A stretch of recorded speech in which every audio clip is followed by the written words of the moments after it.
Good evening. My name is Ryan Kelly, and I'd like to call this meeting to order. This is the Inland Wetland Commission meeting for the town of Monroe. It is June 11th, 2025, and the time is 6:37 p.m. Will everyone please stand to recite the Pledge of Allegiance? Pledge allegiance to the flag of the United States of America, and to the republic for which it stands, one nation, under God, indivisible, with liberty and justice for all.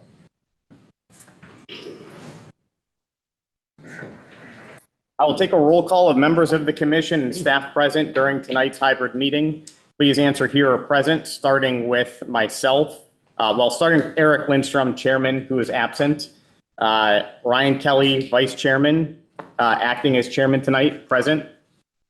That's a lot just to get to that point. Rick Smith. Here. Jim Stewart, credentialed professional engineer. Here. Benjamin Sabia, secretary. Here. Paul Fernandez. Here. Mark Zamory. Present. Kathleen Gallagher, planning and zoning administrator. Here. Andrew Broadman, Inland Wetlands enforcement officer. Here. Before we start, I'll read our mission statement and how the meeting will proceed. The Inland Wetland Mission Statement. The objective and purpose of the Inland Wetland Commission is to provide for overall protection and preservation of the inland wetlands and watercourses within the town of Monroe. Our meeting procedure. Please note that this meeting is being conducted utilizing electronic equipment in compliance with State Law Public Act 21-1.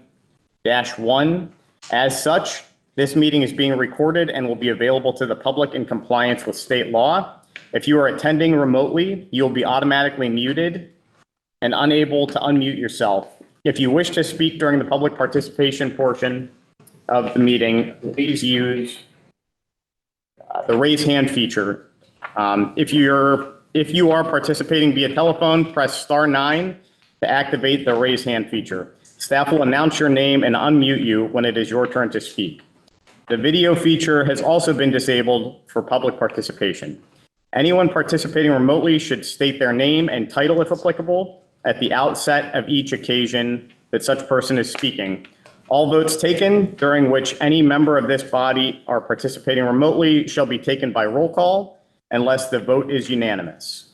The chat feature will not be utilized nor considered during this meeting. In the normal course of our meetings, we will hear public hearings and other applications. The protocol for public hearings is to have an applicant make a presentation to the commission during which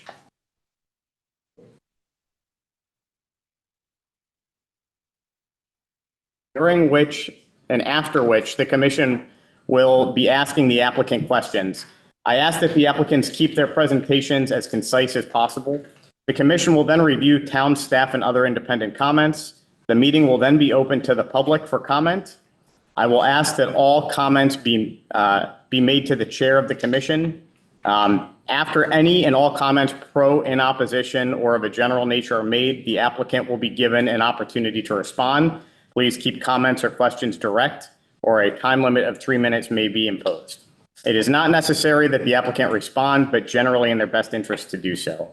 There will be no further opportunity for new questions unless new material is entered in as evidence or testimony during their response. Please keep all comments pro and con specific to inland wetlands related matters. Other applications that do not involve a public hearing will follow a similar format, with the exception that there will be no public comment allowed. The meeting follows our published agenda unless otherwise amended.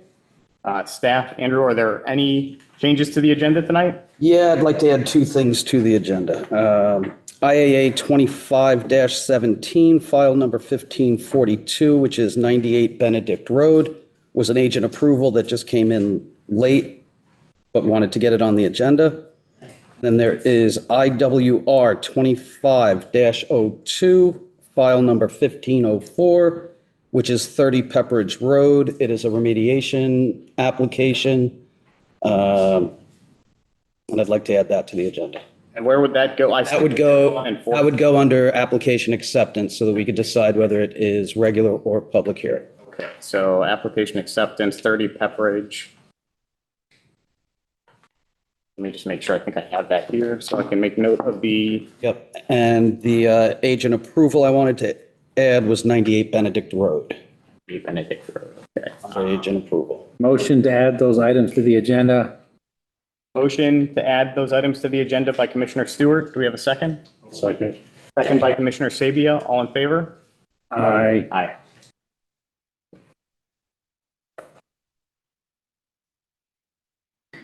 Okay. So that moves us to 30 Pepperidge Road and the hearing determination. And I just want to make sure, Andrew, I apologize because I see a package, Yep. but what is the? Okay. I see the original submission and it's a site remediation. Is it IW? It's not IWR-2025-02. That's not the file, correct? File 1504. 30 Pepperidge. 30 Pepperidge is, There you go. yes, IWR 2025-02. Okay. So application acceptance for a regular hearing determination, IWR-2025-02, file number 1504.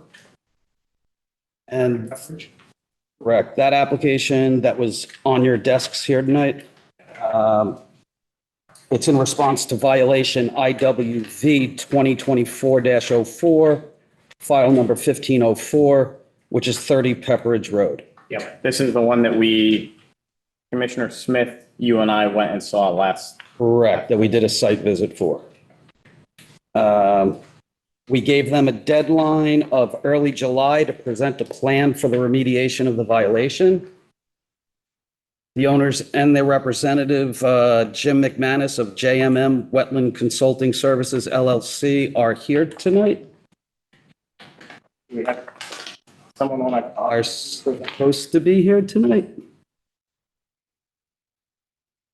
to present this remediation plan.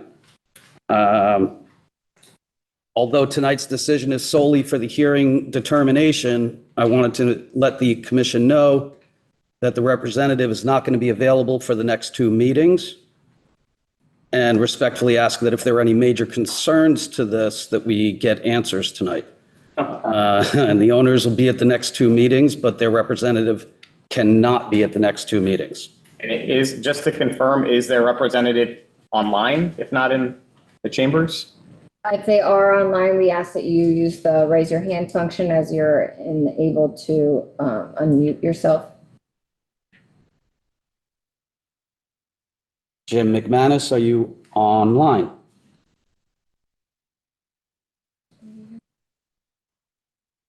They were supposed to. Is there a course of action where we can postpone this determination until later in the meeting? Move it on the agenda? I guess, are there any concerns? Maybe we should start with you, Andrew, because you've been very involved. Do you have any significant concerns about this application? I was able to do a preliminary review on this plan, and there were a couple of minor things that I pointed out. First off, I think the plan itself is a pretty extensive planting plan. I've gone over all the plants. I think all the plants are completely appropriate. I think the quantity of plants is appropriate. They're missing wetland markers. That could be, a simple condition of approval. You'll notice on the upper side, there's a couple of plants that are shown on another abutter's property, but that's more of a typo, and that could easily and will be easily changed. During my preliminary review, the only other comment that I had was in the description of the aftercare of these plants. In their notes, they were suggesting mulching every year.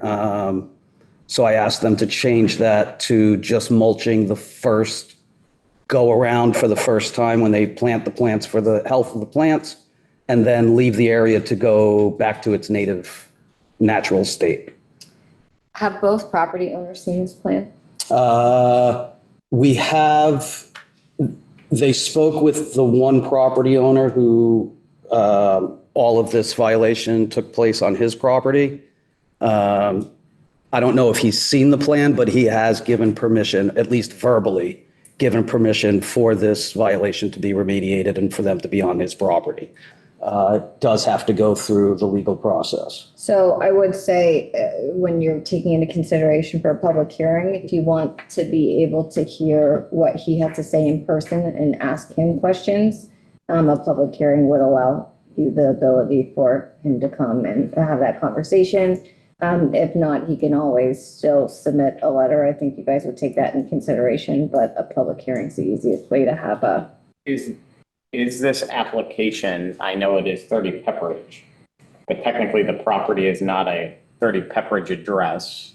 Okay, so the violation is both on 30 Pepperidge and 197 Cross Hill. And this is meant to resolve both. Should be, but the application is submitted just as 30. The reason I ask this Yep. is if it's a regular hearing and that other property owner technically participate just because it is partially his property. Because the violation is technically on his property too. I don't know the answer. I mean, shouldn't they also sign the application? They didn't create the violation though. The violation is on their property. They didn't create the violation, but Still. if they have the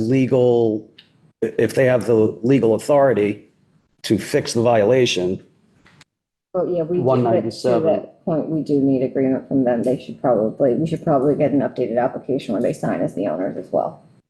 okay. But they should probably, if I was them, I'd want to see the plan before I sign that application. So So I guess that, does this jump? So here in chambers tonight, I guess, Jim McManus, Apologize. are you ready to bring him up? Yes, absolutely. Um, For the record, just please state your name and. Thank you. For the record, James McMahon, certified professional soil scientist with JM Wetland Consulting Services, offices in Newtown. Apologize. You guys do 6:30. I'm with you on that. So. I'm embarrassed, but I'm here. you made it on time. You're good. A general comment for everybody in chambers that's going to be speaking. We've been having some difficulty with understanding who's speaking and what they're saying. So if everybody could really try to speak into the microphone and each time announce who you are and where you're from. Please, thank you. But before we get on that, if we just want to follow up, so yes, I think they would be considered to be an owner of which they could be able to speak. If you wanted at a regular hearing, I say, yeah, let's have them sign the application. They're an owner, almost-ish a co-applicant, but not really. They're a co-owner, and then they So can, their participation, They can participate. they can come and participate. I say yes. Yeah. So long as everybody understands that that does push us into a public hearing, which will, No, we're saying Oh. even if they go as a regular hearing, as long as they. so long as they sign as an another owner, application. then they can be part of the. Gotcha. Okay, the floor is yours. I visited the site in April and May of this year, and my sole task was to review what happened. And what happened was there were fill, which was deposited on the adjacent property to the here. Yeah. 197. Yeah. So, 197. So it's to the west. So that fill included soil, included gravel, included wood chips.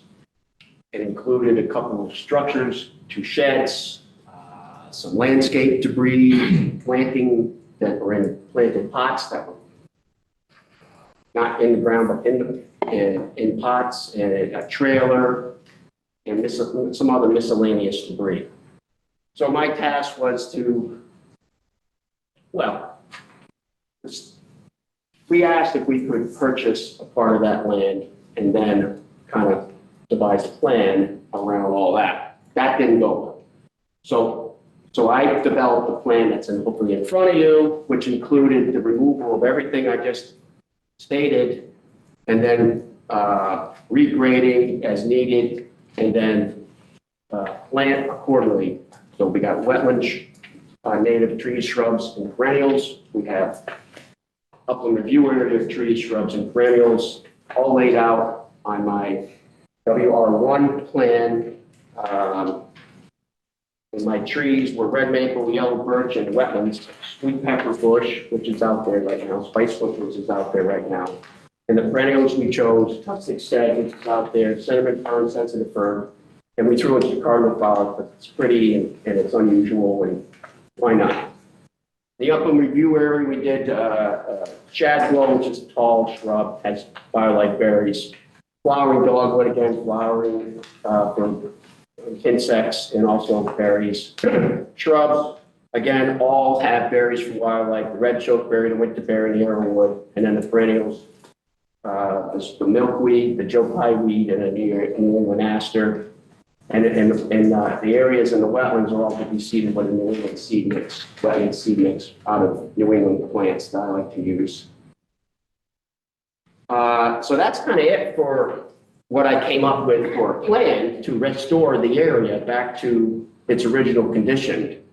And also removing all of the sheds and everything, that's all coming off. So essentially when it's all said and done, it's gonna hopefully look like it did prior to, and maybe even a little better, because communicating with the applicant, I guess back there was kind of like they found a bunch of debris and old this and old that they removed. Not that it was their responsibility. However, we're removing all our stuff and anything else that we find out there, including a pergola that was built. It went over their property line, so we have to move that as well. And if you look at the south western property corner of 30 Pepper Ridge, there's a little kind of a rectangle or square shaped planting. That's the pergola. So once we pull the pergola, we're going to plant red pergola Pacific. So that's kind of it for me. I mean, it's pretty straightforward. We're pulling all the stuff out and replanting with native plants. Oh, and then we propose, once it's all done, that I come back for 2 growing seasons to review how things are going, and then if there's invasive species intrusion, we'll monitor them or eradicate.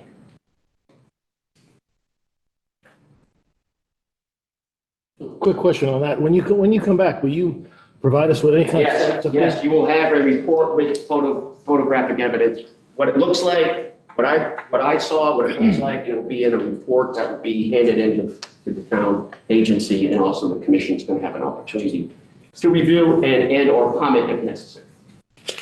Real quick then, also, that pergola, that was over their property line. Yes. It was just a beautiful pergola. Beautiful.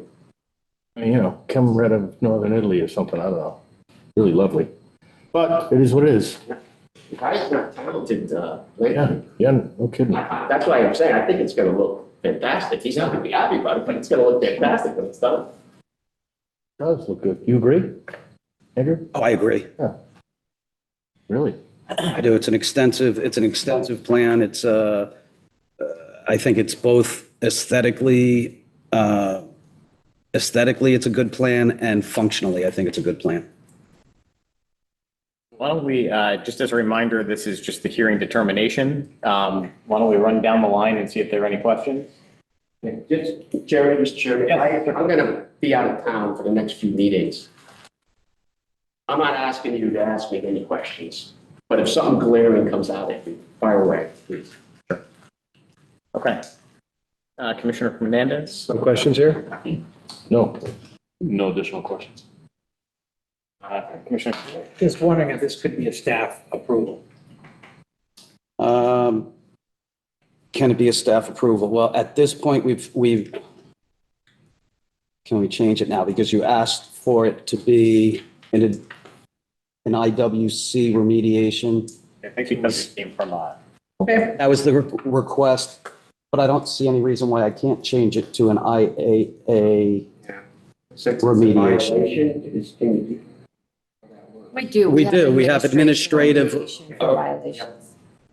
Yeah, administrative remediation. If you want to do that, that would, Given the thought is that it doesn't come back to us after this, or? then it doesn't come back to you, right? I would prefer if it still came from the commission, only because it's dual property owners, and for the sake of transparency, I want to make sure that both the community and both these property owners have a sounding board of other people. I mean, God forbid the neighbor doesn't agree with what was said or how Andrew interprets someone. I want to give them, the most fair amount of And transparency. also, my letters to Andrew if there's an issue, deer browsed 50% of our plants, we're clearly gonna have to go in and remediate that. And you folks will know about that. Hopefully, once it's all said and done, you'll get 2 letters from me at the end of 2 growing seasons, and nobody has anything but, looks real good. Catherine, you're talking about the McGinnises to the south and the Harlockers to the north? Or are you talking about? no, it's. Okay, so the McGinnises to the South. No violation took place. No, but we're talking about having them buy in on this. Not them, no, the one behind it, 197 Cross Hill, that's Vol is the last name. Yeah, we need to, It's all the way out on. we need to, Vol would need to chime in on it, It's all the way out on the property. Not the other neighbors. not the other neighbors. And we have established through staff that if it is a regular hearing, that Mr. Vol can participate in the conversation. It does not have to be a public hearing for right. hear his Yeah, representation. Mr. Chairman, just one more point. Andrew noted it today, and when I looked at it, if you look closely at our northern planting boundary, some of our plants do cross into the property owner to the north. We'll just rectify that. That was the landscape guy, architect, missed. He didn't see the boundary, so we're going to scoot some of those down. Yep, and I'll let Commissioner Sabia make any commentary if he has any questions first, and then I. I'm good on this. Okay. Yeah, Andrew did note those, so that if it's just You'll have it at your next meeting. We'll have a revised plan. yeah, and I haven't seen it in here, but he did comment on the mulching and it not being a multi-seasonal effort. That note was taken out. Okay. Okay. So I don't think I have any other questions at this Okay. point either. So I move to take IWR 2025-02 to a regular hearing.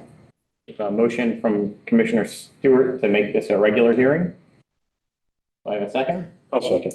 Second from Commissioner Sabia. All in favor? All right. Thank you. Thanks for being patient with me. Thank you. It worked. Timing wise? Yeah. Yes, it works. No, we'll schedule, we should just say when it's going to be. That's Okay. June 25th, I'm sorry. Yep, scheduled to open on June 25th. June 25th. Either way. Okay. So moving on, we are moving to the regular hearings, regular meetings with no public input. First on the list is IWC-2025-05, file number 1534, 169 Enterprise Drive. Construction of a parking area and septic system with associated grading for commercial buildings. 169 Enterprise Associates LLC applicant, Alan Shepard, NOK and Associates representative, continued from our last meeting on May 28th, 2025.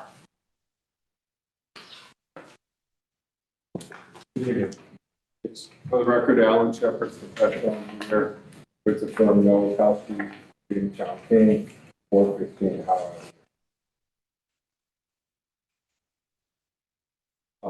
So last time we were here, we wanted to overlay 2 different layouts, which we gave you.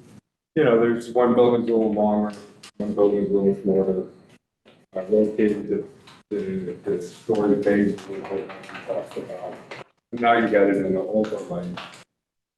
So you can see the differences, which I think is minuscule. The bond, there is a bond on the property right now that we found out we're willing to reissue that bond for this application with the right verbiage on that. Pull the bond and reissue it. And then I have Joe, the operation manager for Armstrong. He talked about the blocks. He had a question about the stacking of the blocks. And also the previous violation that was performed. So on the property that do some clearing, but if you don't have further questions from me, I'll turn it over to Joe. Any questions? We'll start out at this point.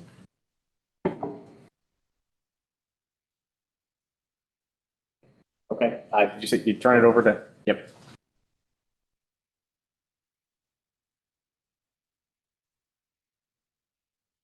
Good evening. My name is Joe Tibidar on behalf of 169 Enterprise Drive.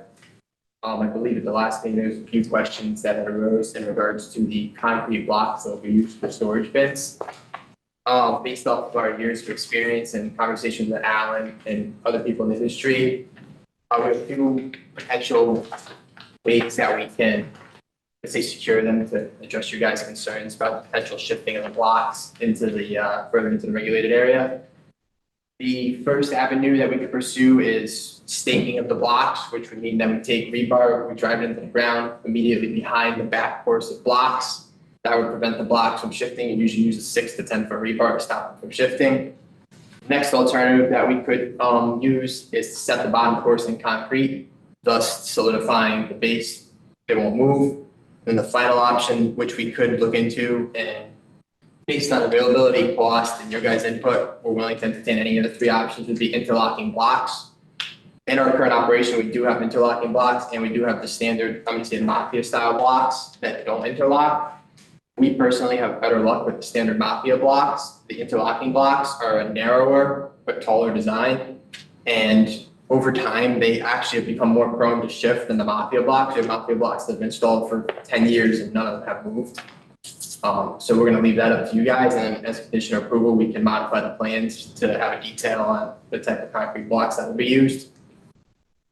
Then the other point that I'm going to discuss is the violation on the property. I've done some research on that violation and concurred with Alan. That violation was issued prior to our company's ownership of the property.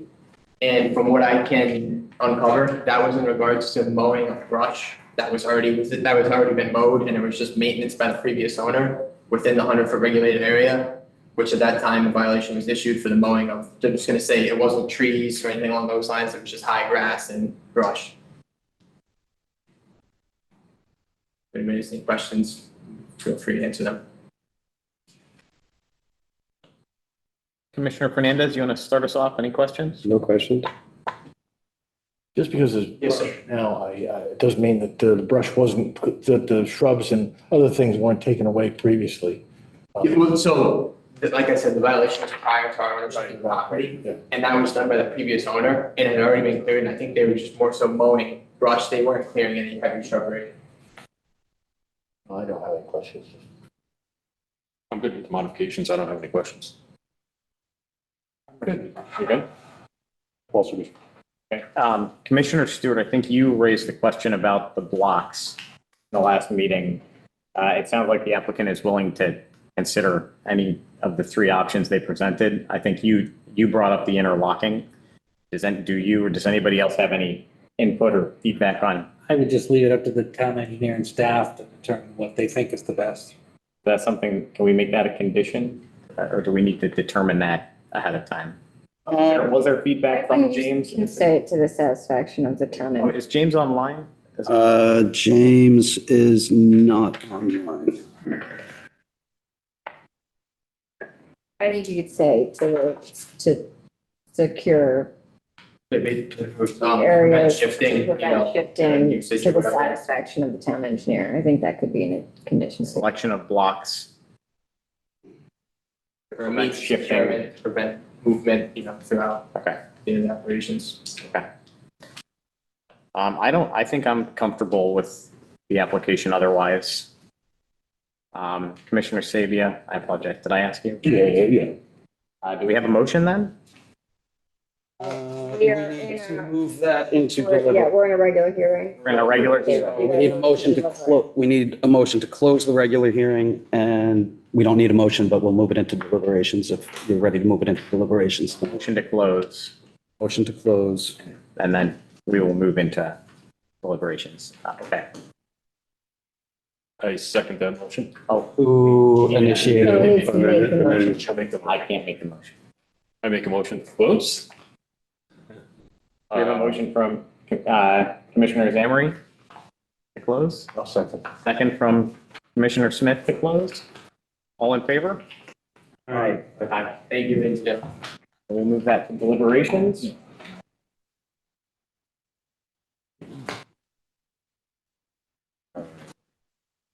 I presume we'll, thought is that we'll have time for that deliberation tonight. Is that, do we need to make that determination now? Sounds like we could be able to do it tonight. It doesn't sound like it's going to be a long.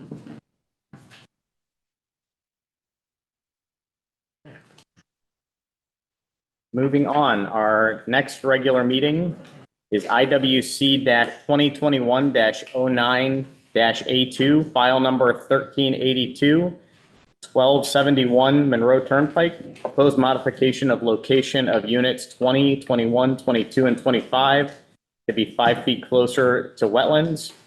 Bridge Builders LLC applicant, J. Edwards Associates LLC representative. My name is AJ Brasso from Ridge Builders, 14 Red Tip, Portland Shelter. We're not, I know from Jason. It's a question. But I was going to run through the changes from this plan to last month's plan. I think it'll be helpful. So what I want to do is start with the unit number 25. So last month we had the back right of 25. We had moved the limit of disturbance line. We moved it back to where it was originally approved. So the limit of disturbance line has not changed. We also took the house box, which you, the original one that was approved is in black. And then we had proposed the one that's in pink. And actually, in the last month's plan, that house box was another 6 foot to the right of where you currently see it. And there was a deck and a patio on that plan. So what we've done is we've eliminated the option for a deck and a patio. It's going to be one or the other, and it's going to be on the left-hand backside. And actually, and then we moved the house back. The house is now only 4 feet to the right of where it originally was. And actually, since the last meeting, this house has gone into contract. So the house plan itself, the box that you see currently drawn in or in black, 42 foot wide and 54 feet deep. The house plan that we're actually going to build, it's going to be 42 feet wide and 48 feet deep. So I'm not really even sure if my house box got any closer to the limit of disturbance than it was prior to, than it was during the original approval. So I don't think that 25 has changed very much at all from the original plan. So we're not going to be asking for a deck and a patio, and it'll be on the left-hand side as shown in the plan. And number 24 is outside of the 100-foot regulated area. And number 23, if we go to 23, that one there behind the house, the front of the house remains the same. The back of the house, in actuality, that one's going into contract as well. And that house is going to be 6 foot shorter than what's drawn here. So the reason we had done this is we wanted the ability to make our decks, patios 2 to 4 feet deeper. With the fact that the house is going to be 6 feet shorter, the only real option there is the fact that we'll have a deck and patio, but they won't be any closer to the original limit disturbance line than what you currently see. So eventually I'm going to get to the point how why we started this application, because right now I haven't impacted, I really haven't changed the impact. Number 22 is the house plan itself. I believe that's, so you'll see the difference where the red line is and the original black line. The red line is the actual house plan that's going to be built on it. And that one will have a, that one's only going to have a deck or a patio, although it's currently drawn for both.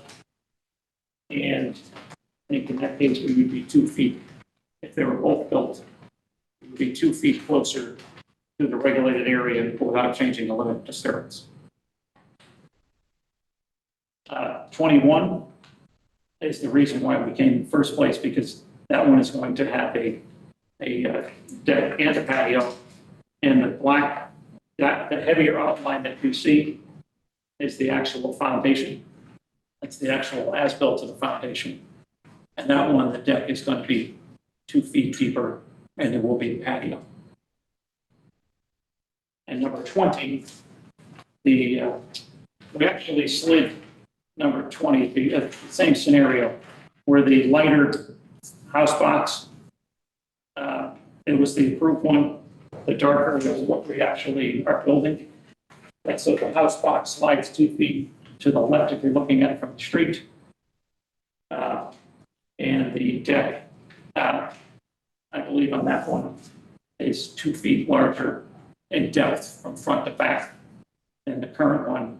But I believe when we slide that house to the left, we're actually bringing ourselves slightly further from that 100-foot wetland setback line. So we probably maybe have 1 foot more of deck into the 100-foot regulated area. So there really wasn't a lot of, there's really not a lot of change. Primarily this was made because 21 wanted to have a deck and patio. So we wanted, and that was going to come a couple feet closer to the regulated area. So that's really where we are. And again, the limited disturbance line is back to where it was originally approved. The lawns will remain the same. Everything else will kind of remain the same.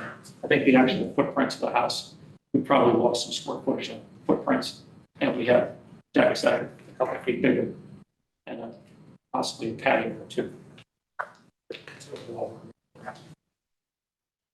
Get to the questions. I'll answer it. But if you have a question, I answer the answer. Before I open it up, can you just reconfirm for me, sir, that the two that are under contract where the impact is really not at the same level, it's number 23 and 25? Correct. So 25, Yeah. I'll start with that one, make it easier. So when we got the approval, when we came there originally for approval, all of the house boxes were drawn at 42 feet wide by 54 feet deep, being that that was the deepest hole in one building. We have 4 different models. They range in depth from 48 to 54 feet. The house plan that was selected by the buyer for this house is actually 6 feet shorter than the box that you currently see drawn in black or in pink. So it's going to be the front of the house is remaining right where it is, to the street. And the house is being moved 4 feet to the right on the pink line. But the fact that it's moved at 6 feet shorter, I don't believe that I'm actually any closer to the limit of disturbance line with my house or my deck. That could be a deck or a patio. It's kind of in between. There's a 4 to 5 foot grade change in the back.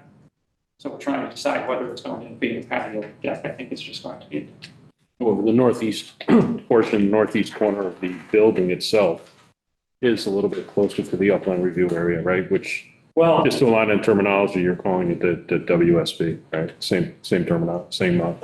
yes, but having said that, I think the fact that the house got shorter in depth, I think it puts me. So the black line. The black line is not the one that's the one that was approved. Uh-huh. The red line is what we were asking for. So basically, we're asking to slide it 4 feet to the right. primarily to give a little more separation between 24 and 25. Remember that, yeah. Okay, Conceptually, you're saying that it's less total space. well, correct, now that it's 6 foot shallower at the house, I think the back right-hand corner is gonna be no closer and as a setback into the 100-foot area than what you approved originally. Well, And then, closer, it's already in the 100. no, I understand that, but Okay. I'm not saying it's being moved out of it. Right. What I'm saying it is, if we take, for example, if you look at the back right-hand corner where the pink lines are, that's gonna come 6 feet forward. The back line's coming 6 feet forward. Therefore, it's getting shorter, and therefore the right-hand side of it stops 6 foot Yes. shorter as well. The black line is still good, yeah. It's deceptive. Okay, Yeah, so, I'm with you. so that's the case on 20. Okay, Oh, you asked the question in regards to the other. So the other one that's going into contract is number 23. And number 23, let me think about this. 23 is the, 23 will be, I believe it's a couple feet shorter, and the deck and patio, they're gonna have, this one's gonna have a deck and a patio on opposite sides, so it's not gonna be a patio underneath the deck. And the area at the back of the deck or the patio will be no deeper than what we show in pink behind these houses right now. So if that were the case, it'd be like 4 feet deeper than the original approval. thank you. And then, 22 is a similar situation. It's a couple of feet deeper than what's originally approved, the decks and the patio. The house is, and the house itself went from that house, instead of being 54 feet deep, is 56 feet deep. So that house got 2 feet deep. Thus, that was the reason that started this whole process, was to satisfy the fire of 20. The foundations for 21 and 22 are already poured, and what you see in the dark line, that's what they are. Commissioner Fernandez, do you have any questions? No questions. Commissioner Smith? So you talk about a deck patio. What the note says is deck and or patio. So I'm not sure. I can explain that. Yeah. So the numbers 20 through 23, they're all walkout basements. Right. So they're going to have a deck. Mhm. There's people that, when they buy it, whether they're going to be using it or not, like to have a patio off their basement. Right. So that's what we're here asking for. So it's going to be, it could be, I also didn't necessarily have a buyer when I started for 23. So I wanted the ability to have one or the other or both. But the buyer for 25, they're okay with just the deck? Correct. So the plan that we're submitting is going to be very similar to how it's drawn on here, except that how the footprint itself is going to be shorter in depth. So it only had, last time I was here, I had a deck and a patio drawn there. Right. And I was asked to remove the one on the back right-hand side to stay further away from the wetlands that we've done.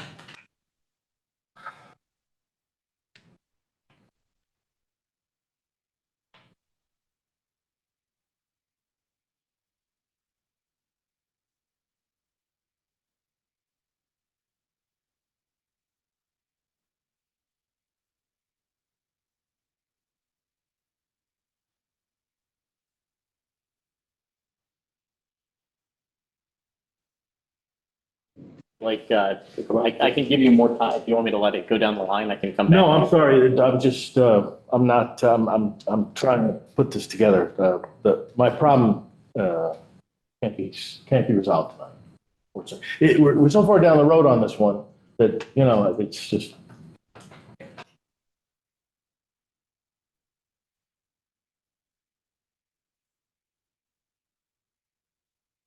Yeah, we can, so I'll give you an opportunity if you do have more, if more comes to mind, okay?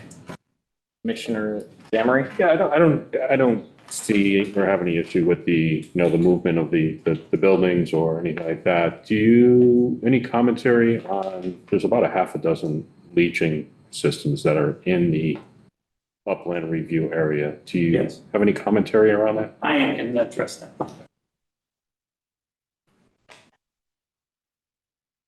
My name is Ian Eller. I'm with J. Edwards and Associates. I'm an engineer there. As far as leaching systems are concerned, none of them have moved from what they were approved from this original design.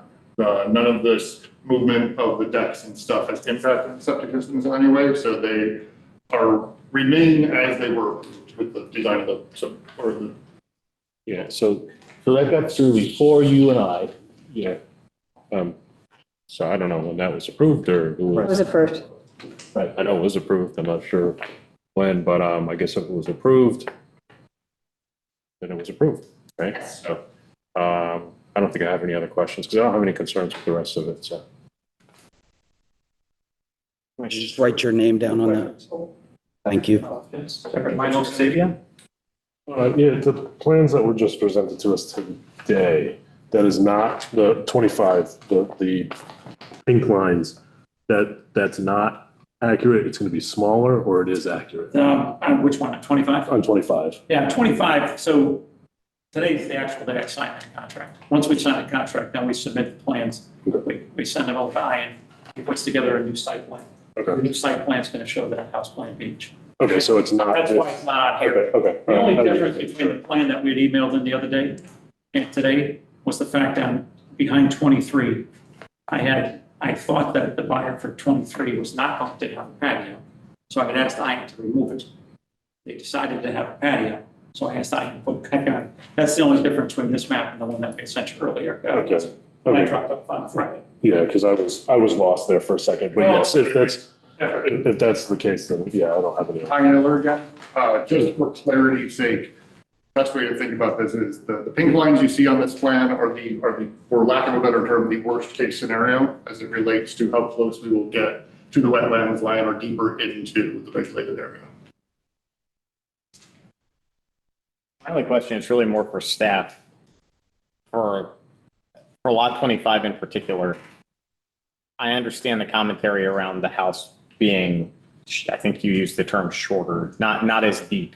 And so there is less space within the 100, the WSB 100, right? I understand all of that. And it's basically a redistribution of that space that was already agreed upon to another area. That's kind of what is being presented, right? And you're saying that the house is under contract now, and so that is a part of it. But what we're approving or what we're discussing today is as it's built now and then adding that extra space on. Could there be a condition around, do you know what I'm I'm saying? not quite sure what you mean. It's not built I yet. can address that. Yeah. This goes back to what Ian just had stated. Where the red line is wrong. Yeah. That is a worst case scenario. But that's what we're being. Correct. So, and when we submitted an application, if they were to go beyond that, it's not going to get approved by staff. Yes. So that's why we're here in the first place. So what happens with us, and we're actually very appreciative of them, because when they come in, when they come in for the individual site plans, they give us what was approved by the commissions and then what they're proposing to build based on the contracts that they have signed, with the future residents, so that we can see exactly what the difference is between the two of them. And we very much appreciate that because they do it for transparency. So what had been happening with these units is they were looking to go a couple feet beyond what was approved, of which case, when you're not in an upland review area and there's proper screening and things like that, we do allow minor field changes. But in all of these situations, their changes brought them further into the upland review area, and we felt that that wasn't keeping with the integrity of what this commission had approved, which is why we asked them to come back here. So they're coming in with their worst case scenario. That is their limit line. And as long as when they come to us, they keep their proposal of the plan, both the house and the deck or the patio within that area, we then approve it as long as it, meets all the conditions of what was proposed by the commission. So they're coming in with their worst case. So 25 may be 6 feet shorter, of which case the footprint's actually going to be slightly smaller. And again, as long as it's within the approved worst case scenario, we do allow them to proceed forward. Yeah. I'm not suggesting this is the case, but theoretically, because it's been approved this way, and we also, if we were to approve that worst case scenario, theoretically, that house could be built using the far setback line that we had agreed to in terms of the lot. Let's say, As the worst case, well, right? no. You're talking because there's double like patios in the rear? Well, no, just the movement of the house over as well, right? Yeah, because, yes, exactly. So whatever that furthest limit is that you're approving on the pink lines right now on 25, that is the footprint they can, so let's say hypothetically this contract falls through and somebody else comes in. Let's say they wanted to take up all of that space, they could, and they wanted to move it to that limit that we're approving, they could.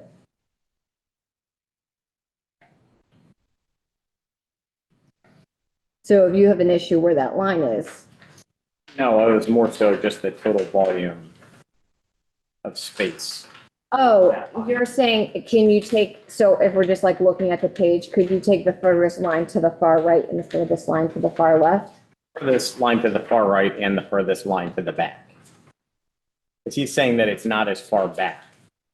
Yes, That's what. yes, yes. If they wanted to make the driveway longer and shift it to that corner, we would allow them to do so. Staff would allow them to do so if this is the footprint that you approve. Yes. Commissioner Smith, do you have any other questions? I said I would come back to you. No, thank you. This is a regular hearing, so if there is a motion, there are no other questions, it would be to close the public hearing. Close the regular. Regular hearing. Regular hearing and move it into deliberations if you'd like. We have a motion? Seems not. Are any other questions? Make that motion. Motion from Commissioner Stewart to close the regular hearing. Do you have a second? I'll second. Second from Commissioner Fernandez. All in favor? Aye. Unanimous. And we will move to deliberations. Again, tonight as well. If you'd like.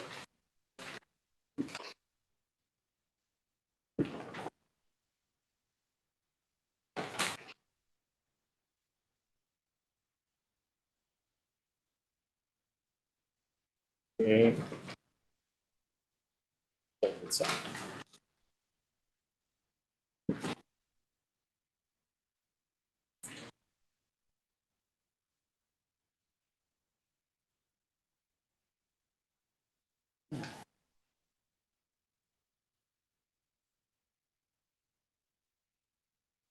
Okay. Moving on to our public hearings. We have IWC 20-21, IWC-2021-06R-A1, file number 1376, 64 Cambridge, 4 Independence Drive, proposed modification to reduce net fill quantity and modify the method of wetland restoration. Astroland Holding LLC and Spacely Land Holding LLC applicant, Mary Blackburn, Solely Engineering LLC representative, continued from the May 14th, 2025 meeting. Does any commissioners have anything Before we start off there. before we start off? Yes, Vice Chair, I need to recuse myself from this application. All right. Commissioner Fernandez will recuse himself from the hearing. And Kathleen have asked me to step out during the Kindly, proceeding. protocols, we kindly ask him just to step out of the room, and he'll be in the hallway, and we will come get you as soon as we're done. Thank you. May I proceed? You may. Thank you. Good evening. For the record, my name is Steve Finn. I'm an attorney. I'm representing the applicant here. With me tonight are Kevin Soley, the project engineer, Bill Kenny, the inland wetland scientist, and on the Zoom, I presume, Derek Jones, who is a geologist and licensed environmental professional. I want to provide you with a brief overview before turning this over to our experts. We filed this pending application to modify a previously approved permit to remediate a damaged wetland. To be clear, we've gone through the numbers only wetland 2 and vernal pool 2 were damaged by the prior owner's over excavation. Wetland 1, 3, 4, and vernal pools, and the other vernal pool were not significantly negatively impacted by the prior over excavation. They currently function well, hydrated naturally. Wetland 2 and vernal pool 2 only comprise about 20% of all the wetland and vernal pools on these 2 properties. We are not claiming, we've never claimed that wetland 2 and vernal pools should not be improved, but we want to make sure that everyone is aware that we're talking about a relatively small area of wetland and vernal pool compared to all the wetlands and vernal pools on this property. And we also want to emphasize that wetland 2 and vernal pool 2 have not been lost. They've just been damaged, and they can be remediated. And we've shown through Bill Kenny's submissions and prior testimony that pumping water to that wetland and that vernal pool has been successful in restoring the habitat for a wetland and vernal pool. Before you go on, can you clarify which one is vernal pool 2? I don't see them labeled. Vernal pool 2 and. Vernal pool 2 is on the eastern side of the property. Okay. Yep. Okay. I thought that's what it was, but so there's 2 vernal, or is it just one? Says location of vernal pool. Is there 2 of them, or there's 3 of them on that side? I think, and Bill Kenny is probably the best person to answer that question, Mr. Smith, but my understanding is that there's a vernal pool associated with wetland 1. There's a vernal pool associated with wetland 4. And then there's been some debate about whether wetland 3 has a vernal pool or not. Well, Maybe Kevin can. Kevin, if you could point out which, because you keep saying 2 or 3, I don't know which ones you're talking about specifically.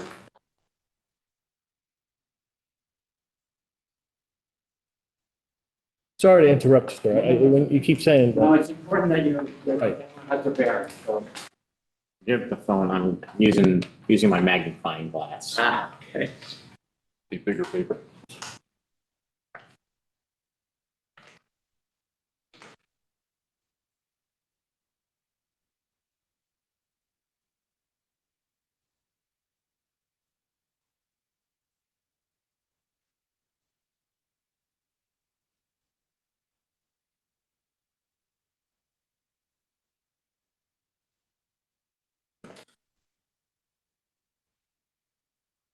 It's low.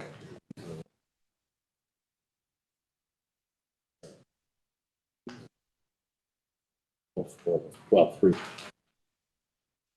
Can you respond?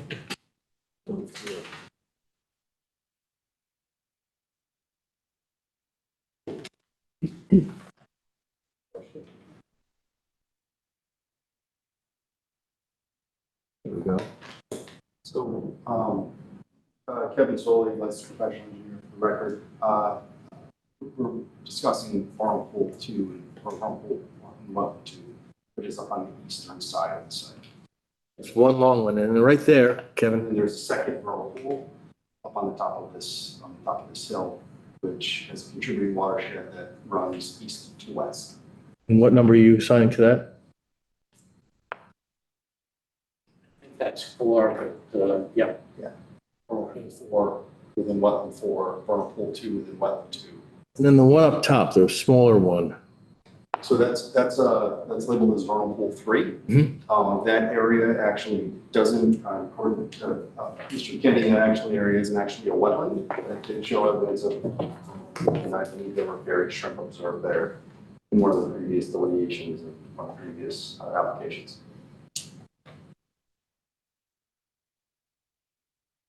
And that has not been impacted in any way as part of the full excavation by the previous owner. And so it's vernal pool 2 that you had pumped more water into? That's correct. Right. And the wetland. And wetlands. So, yeah, basically, at least 80% of the wetland and their pool have not negatively impacted by the over excavation. And the remediation, the original remediation order was geared to rehydrating wetland 2 and vernal pool 2. And in the interim, it was determined that we should provide pumping to hydrate wetland 2 and vernal pool 2 and see if that was successful in rehydrating the wetland. And Bill Kenny has provided strong evidence that pumping water to these areas has worked to restore the wetland vernal pool functions and will continue to do so in the future. Last time we had a lot of questions from the town engineer about how the pumping system would work. They were concerned about water stopping or something happening out there and the wetlands not being rehydrated for a period of time until that problem was discovered. We now are going to present tonight some details regarding a system that will constantly monitor the pumping and will let us know, I believe, almost instantaneously if there's a problem with the pumping that's going on, so we can get out there and repair it. Now, a significant change between when we were here before you last is that my clients have authorized a creation of an additional wetland, which for sake of time, let's just call it wetland 5. Okay, we're going to create, and we presented an application to you to create 1 acre of new wetland here. And let's call that wetland 5. And so that will help to ameliorate any concerns. Now, granted, it's an acre, it's not huge, but it is an acre of new wetland. And our position is that when you throw together, or when you combine the fact that we're going to be rehydrating wetland 2 and vernal pool 2, and that the other wetlands have not been negatively impacted, and when you add to that a new wetland 5, that we are increasing the wetlands on this property over the prior existing condition before the over excavation occurred. So that this commission can feel solid that they've done their best with regard to wetlands and water courses on this property.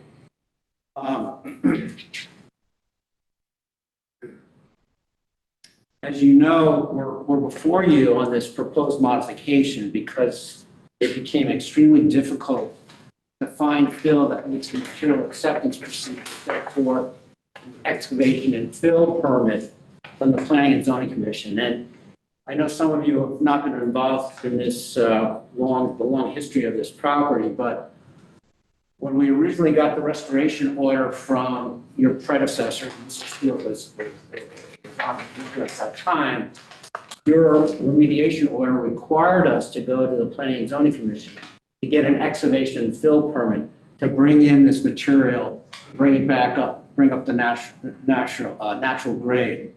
And so it is the Planning and Zoning Commission that put in this material acceptance procedure. Now, as we've talked about, finding that fill has proved extraordinarily difficult due to a combination of factors. The availability of fill that meets the criteria in sufficient quantities, the prohibitive cost of buying and trucking that fill to the site, and the time that it would take to find 490,000 cubic yards of that fill that meets the material acceptance procedure. And again, that was to build up the grade to rehydrate that into pool naturally, because there was a concern that the pumping would not be successful. But in the interim, since that permit was approved, which goes back to 2021, we have demonstrated that pumping does work. Now, with regard to the time to complete the project, the existing permit was issued on 9/22/21 and required the project to be completed in 5 years, which is 9/22/26, which is about 15 months from now. While we can request an extension of another 5 years, we cannot go beyond 10 years by state statute. Section 22A-42A of the Inland Wetland Statutes limits wetlands permits to 10 years. Now, what effect the granting of a modification of that permit might have on that 10-year period is not known, but it is an issue about timing. And this commission and the planning and zoning commission were both concerned that given the amount of fill here, that it would take an inordinate amount of time to find the fill in order to get this done. And some of you may recall that we had an original application that called for bringing in 900,000 cubic yards. This commission rejected that because of the time it would take. Now, let's talk a minute about the intervener. We've heard from the intervener has previously strenuously objected to bringing in any fill, claiming concerns about environmental contamination. The intervener has appealed every approval issued for this remediation project. This commission, from the Planning and Zoning Commission to the Zoning Board of Appeals. Thus, the intervener should be supporting this modification because that would end the bringing of any fill to this property. It would cease to, any concern about fill being brought in that has environmental contamination would evaporate completely. Further, with regard to the intervener, the last time Attorney Green addressed you, he told you that one of the appeals he filed regarding this matter on behalf of the intervener was still awaiting decision from the judge of Superior Court. Well, I'm pleased to say that we received a decision on that appeal on May 21st of 2025. The intervener's appeal was dismissed. I'm going to submit a copy of that decision into the record. And I'm going to read to you some of the judge's decision on that.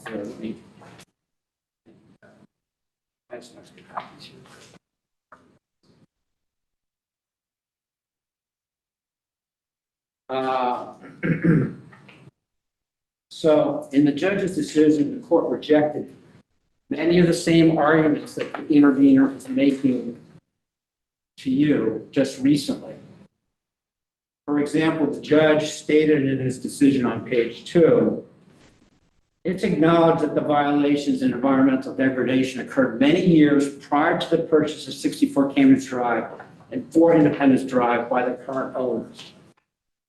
The court also said, as my clients have acknowledged, that as the current owner, we are required to assume responsibility for those past violations. On page 10, the judge wrote, a review of the record of this application and the record compiled before the commission in the prior proceedings amply supports a finding that the remediation process is designed to benefit the environment. The intervener maintained in his verified pleading and during the public hearing that the issuance of the excavation and fill permit will have a negative impact upon the air, water, and other natural resources of the state. The judge wrote, this claim is not well taken. On page 10 and 11 of the decision, the judge wrote, concerning the claim that groundwater will be impaired, Plaintiff Petropolis supplied no evidence of contamination while the property owners performed additional tests after the issue was raised. The plaintiff intervener has failed to provide substantial evidence of groundwater contamination. Substantial evidence supports the finding that the project undertaken in response to the notice of violation will not cause pollution, impairment, or destruction of Connecticut's natural resources. You've heard from the intervener both for the prior application and this application that a solid waste disposal permit is a prerequisite for bringing fill up the property. The judge ruled that claim is without merit.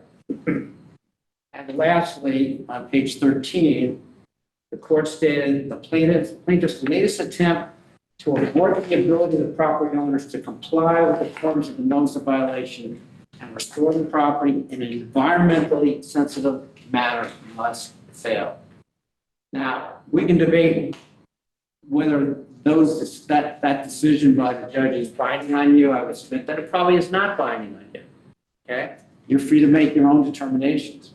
But I do feel that it's a vindication of your prior decisions. It's a vindication of the prior decisions of the Planning and Zoning Commission with regard to this project. And I do think it's relevant. So I submit that to you. I'm going to turn things over to Mr. Foley at this point. I'm happy to answer any questions you may have. Yes, Mr. Smith? Just real quick, you talked about you're going to increase our, you're going to give us an acre of wetlands. Is that in the form of these retention ponds or what's the, where is that? I'll go through. Great, thanks, Kevin, thank you. No questions for me. Thank you very much for your time.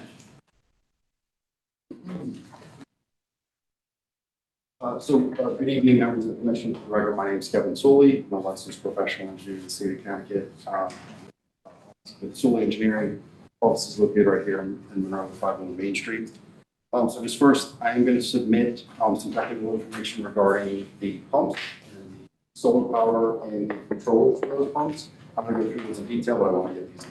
I got it. Do the thing. So as Attorney Finn summarized, at the last meeting, there was discussions regarding, still trying to import fill and seeing if there's an opportunity to maybe modify the material intake protocol of planning and zoning. So subsequent to this meeting, or subsequent to the last wetlands meeting, we went to planning and zoning. We discussed the time where we were in the process, why we were here, and from at least one commission, we heard direct opposition to that concept of modifying the fill and take protocol. So we went back to the drawing board. I still do believe, we're still requesting that we want to rehydrate wetland 2 and Monroe. But we also understood that there was still some, concern over our application. So we went back and we essentially came up with a design to create and establish an acre of wetlands located in the southeast corner of the property, in the first potential site located here. We worked with Bill Kenny to come up with a design and a plan on how we can create a vibrant wetland system. We have included in our submission materials a detailed planting plan, which includes a detailed grading plan, which allows for clean water to enter this wetland system, meander through the vibrant plants, and then serve as that wetland, or serve as a wetland, and again, increase the wetland what was there previously. Now, obviously, anytime somebody's proposing to create wetlands, this commission could certainly have concern about the ability for that wetland to flourish and to function in the way that a wetland does. So I did want to provide some case studies that I've been fortunate to work on a number of projects with Bill Kenny where we have created wetlands, and those wetlands have become vibrant, sustainable wetland systems. So I'm just going to kind of go through a couple of those. I also have some other examples that Mr. Kenny has done, not with my office. But there's 2 examples that we have. One of them is 75 Church Road in Newtown, Connecticut. So this is the Starbucks building right off of exit 10. As part of that application, there were some direct wetland impacts, and we proposed to create a new wetland system behind the building to mitigate wetlands that would need to have been impacted to accommodate the proposed development. This has been open for some time, and I just have a few pictures here of a wetland system that is proven to be very vibrant. And if you go out there and you look behind that building, you can see all types of wildlife that utilize that system. And actually, right on the other side of this wetland is actually Interstate 84. So we were able to create something that was very vibrant. How did that handle that? I know that plaza got tremendously flooded in the storms in August. How did those wetlands handle the storms? Well, it was actually designed to basically, if that stream, and that stream was it was a drainage ditch that was constructed when they built the highway. Yeah. But what we did is we designed it so that any overflow from that stream would actually fill into this wetland to, provide additional storage, and it functioned great. Yeah. There was no damage or anything, and everything was great. Another example is a project that we worked on in Enfield, Connecticut. It was actually a proposed Noble gas station, and we had some wetland impacts in the front, and then we wanted to create a large wetland area. We actually incorporated some paths, and this was constructed. This isn't the best time of year. This is, but it does show. This is some pictures that show, how these systems were created. And it is proven to be a very, it was a very well received, and it is a very vibrant project that we were able to create a wetland system that could serve and function and provide that ecological benefit. There are a few other examples that Mr. Kenny's office provided. This is a project in Stratford, and I'm sure Bill can offer more explanation on it. And then another one in Hingham, Connecticut, where he was able to create a vibrant wetland system. And that's what we're proposing to do here. Additionally, what I just provided to you is some information regarding the pumps. It is a combination of a few different pieces, types of technology. One is a solar pack, a pump and controller, and also a Scientific well-watched solar power kit.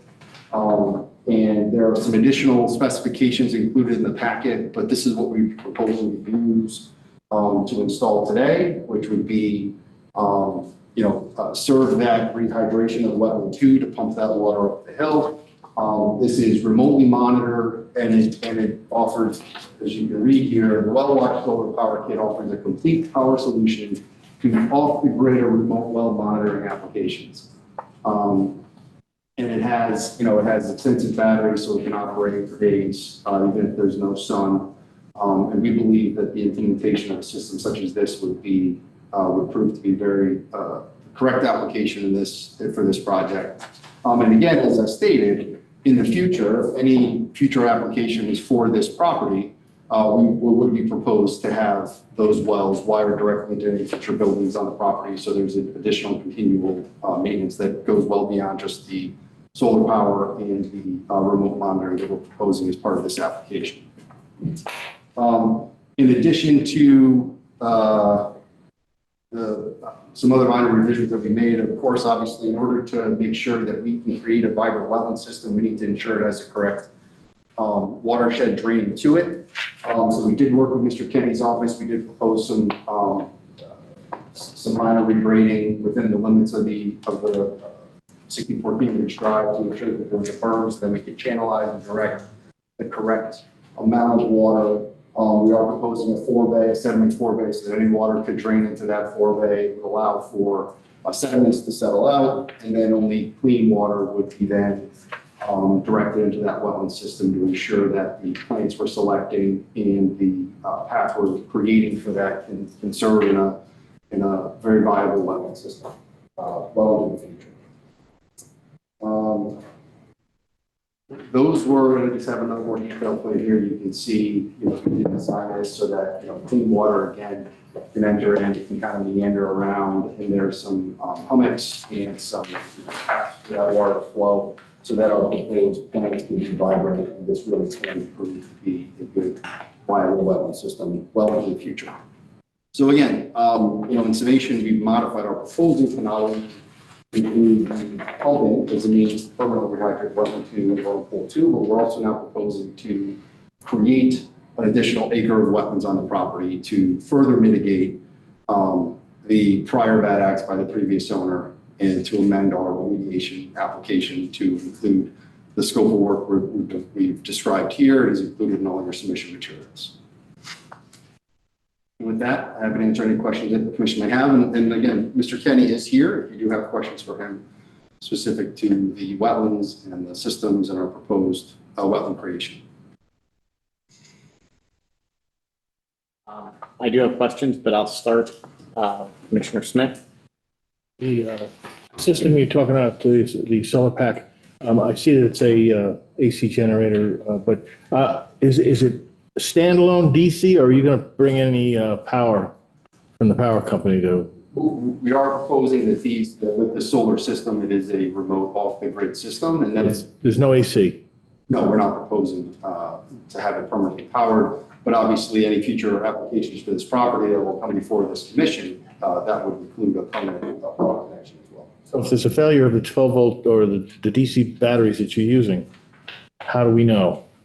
So with the information included in here, it has all the controllers. Those controllers are wirelessly monitored, and there would be an alert provided so that, if it does fail, there can be, immediately be known and resources deployed to get it back operational.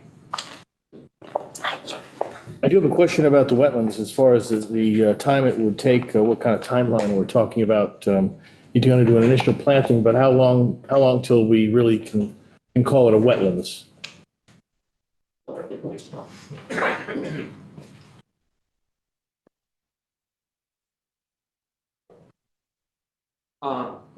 Pretty quickly, within a year. One of the shots we have here is a site in Stratford, right off 95, old factory, had a contaminated property that they had to remove some wetlands to clean up the site.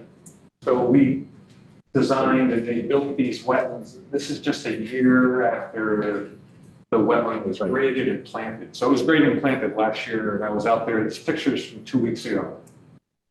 So I would agree with you. I just wanted to hear you say it. Last week we talked about wetlands can't be, they don't just show up. Well, they do show up. Floods and other things, and a wetland can be functional within a year. So I appreciate that you agree with that.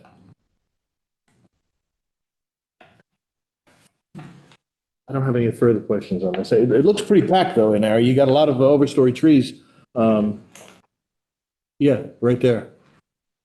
Looks pretty packed in there. Well, when we shoot two, have a density about one tree every 15 feet. Yep. When you walk into a young forest of, sometimes you can barely walk through it. And then over time, right. One tree thrives and another one might die, but it gives you that flexibility to ensure. Oh, I applaud the fact that it's pretty packed. Yeah. Looks, I don't have any further questions. Looks good to me.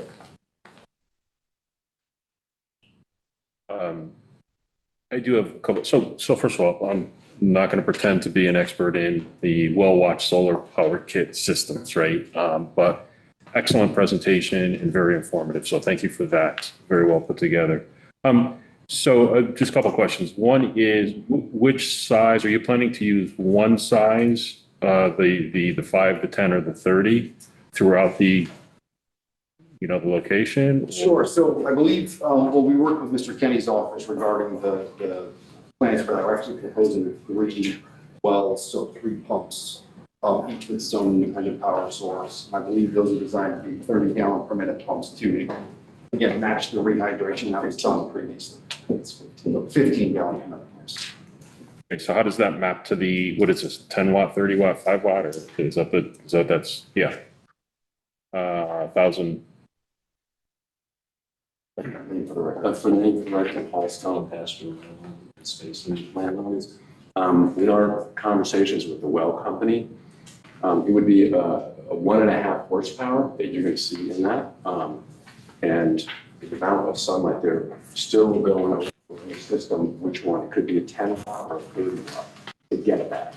And it also depends upon production of the well. We won't know that immediately until we get it, but it has to. So if we don't quite hit it the first one, if you hit it in the first one, we just need 1. But if we go a little deeper, so you have some reserve of it. But if you don't quite hit that, you'd have to go to number 2 or number 3, whatever we need to get that flow rate. Great, that answers my question. The last question I have is just a follow on to Commissioner Smith's question is, for the other locations, the Stratford location, I think you did the Stratford location and one Stratford, Hingham, Newtown, and did you use the same type of systems there? So, we talked about, it's probably about a year to, whatever, were the same types of systems used there? So the pumping and to recreate the watershed to rehydrate. Right. That is independent from those wetlands that we've created on previous applications. We're still proposing to utilize these pumps to essentially pump water up the hill to wetland 2 and vernal pool 2, which have, as we've talked about, has had their watershed reduced based on the previous excavation activities. The wetlands we're proposing to create will fully function just based on superficial rainfall and water draining to those systems. So the well system is simply to put more water up into those wetlands that aren't getting as much anymore. They're thirsty. But the wetlands we're creating will fully function and continuously be hydrated simply by the truck. Okay. Thank you. Any further questions? Okay, I am gonna throw a couple out, if it's all right. I'll go on my way through, okay. So in terms of those thirsty wetlands, I'm curious, when power was removed from the site, how long did it take for wetlands two and vernal pond two to dry out or reach the state that they're in today? Well, it wasn't pumped this spring. It was pumped last spring during the placement of material in the northernmost portion of the site. While that material was being placed, it was being dewatered. That water was dewatered up into that system. And while that was taking place, Mr. Kenny observed that there was, I'll let Mr. Kenny testify for himself. Yeah, but just to clarify, it wasn't, it was pumped regularly last spring. It was sporadic for a bunch of mechanical reasons this spring, so it wasn't as continuous as we wanted to. Right, it was very sporadic. So from the previous year, when it was pumped, it was vibrant or it was restored. But then it wasn't pumped this spring, which gives it the condition that it's in. The part of the purpose of my question, just to clarify, if we're to rely on a pump system of any nature, right, and the pump system stops working, my curiosity is how long from the moment it stops working do we reach a point of impact of significance within those wetland areas? How long is there? Right. So right now, on average, we're looking at 2 weeks of pumping every month. That's what's proposed. Right. And, you know, so you'd have a couple of weeks before it starts, and it depends what time of year you're at. Like for vernal pool functionality, you want things to be ponding water. So at that time of year, it's more critical. At other times of year, it's not as critical. It'll still be a wetland for more than a couple weeks, but I would think during the vernal pool season, within a 1 to 2 weeks, the water would drop too low for it to function. But just to provide some more, I guess, framework to the question, you have to remember the activities that took place on the site took place from, I believe, 2006 through 2018. So prior to the current applicant acquiring the property. So that watershed slowly got smaller and smaller and smaller until it's in its current state, which was probably, I'm going to guess, sometime in maybe 2018 that those activities, you know, kind of finished in terms of producing the watershed. So from, I would say, from 2018 to really 2024, that wetland in that vernal pool had been starved of all that water. So I think it goes to prove a very valid point that one spring of pumping in 2024, I think what Mr. Kenny saw was that there were functions restored that hadn't been there for years. So I think the crux of your question is, if this thing dries out, how many months can it remain dry until it's gone? Is that a good summation? It's more so just so I recognize, I appreciate the fact that if there's pumping happening, that the wetlands can be restored. Really, the whole point is the wetlands can be restored, pumping aside, right? They can be. And the application as it was originally approved was creating a landscape that would not require the pumping, correct? So if we're talking about an artificial process of maintaining those wetlands, then the amount of time between something going wrong and it impacting that landscape, that's my concern. That's what I'm concerned about. This is a mechanical process. It can go awry. I think Mr. Kenny just said something, I'm trying to connect the dots, but I think there was a comment made about how like the wetlands can begin to be impacted after a couple of weeks of not having the pumping occurring theoretically. So if we're in the season where the vernal pools should be flourishing and we're pumping 2 weeks out of every month, and one of these sensors goes down or something occurs that prevents this system from mechanically producing the outcome that we're seeking, then how quickly does that impact the wetlands and the vernal pools? How likely is it that regardless of the communication metrics that we set in place, that there could be an impact in a negative way to that landscape. I just want to. State who's speaking, please. It would, modern technology, you'd know immediately if it wouldn't be done, but as far as the impact on the wetlands. Oh, I'm in technology sales, and I know that technology does not always do what you want it to. Even hypothetically, just to back up this point, even if you can identify what the problem is, that doesn't mean the fix can be done in a timely manner. As I sat here in the last Planning and Zoning Commission meeting without the air conditioning working because they knew what was wrong with the air conditioning, but they didn't have a part to be able to fix it in time for us to have air I do conditioning have questions about that. I don't for the want. meeting. So to your point, there might be a delay of what it could be up and running. And yeah, then what is that, potential impact?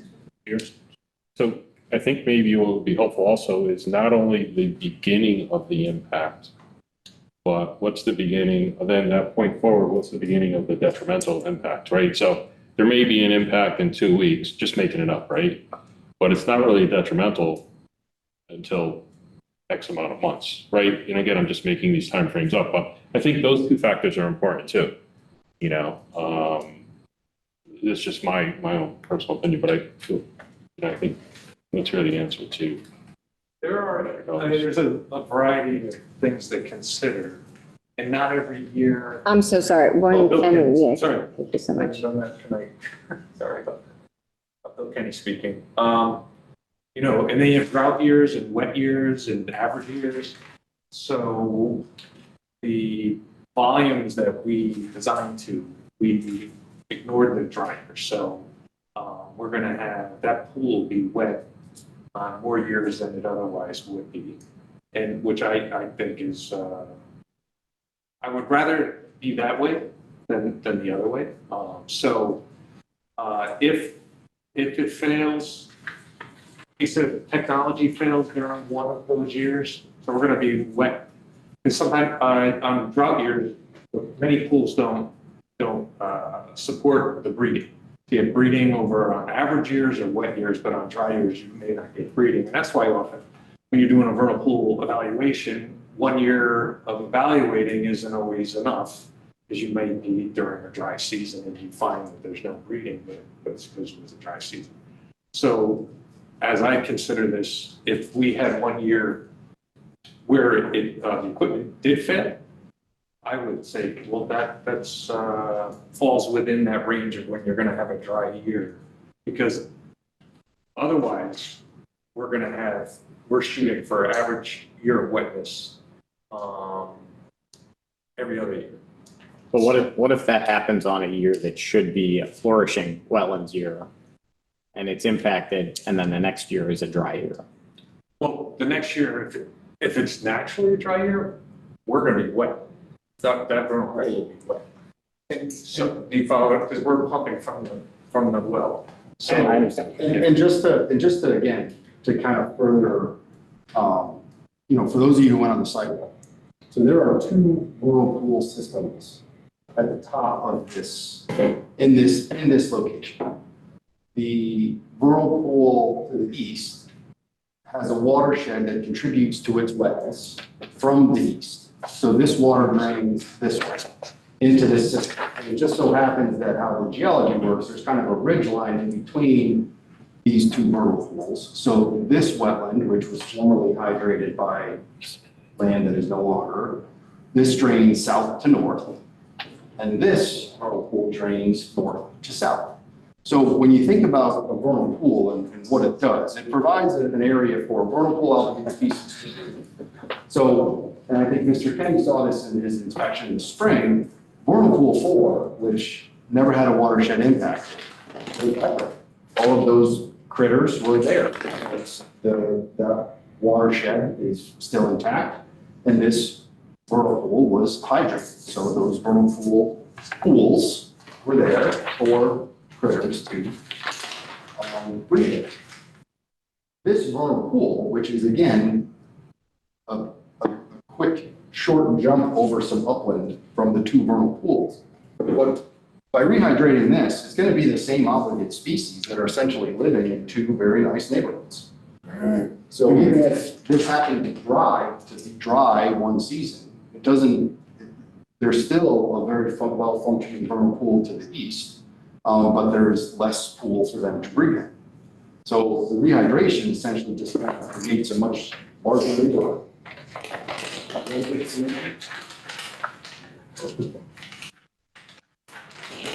Another question I have before I pass it off, looking at the documentation, I see that the pumps have a 1-year warranty. I'm curious if there is any knowledge or awareness about the average lifespan for these kinds of systems.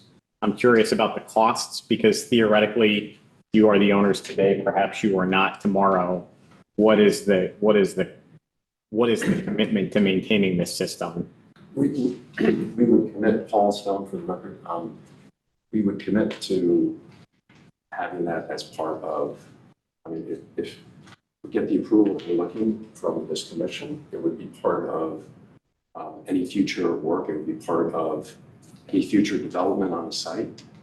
As to the lifespan of it, they last, I don't know exactly, but it's certainly more than a year. I think a year is standard warranty, but they're very robust. If you look at well pumps, they last for decades, so, 10, 15, 20 years.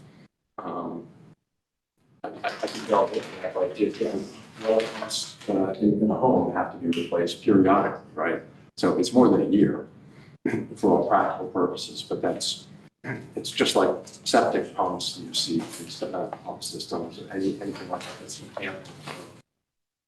I think, yeah, and I understand all of that. That makes total sense to me. A concern that I have, and it's not the commission's responsibility to agree with me, but what we're talking about is amending the application in a way where it would have naturally resolved this in theory. Like it would have produced a natural landscape, right?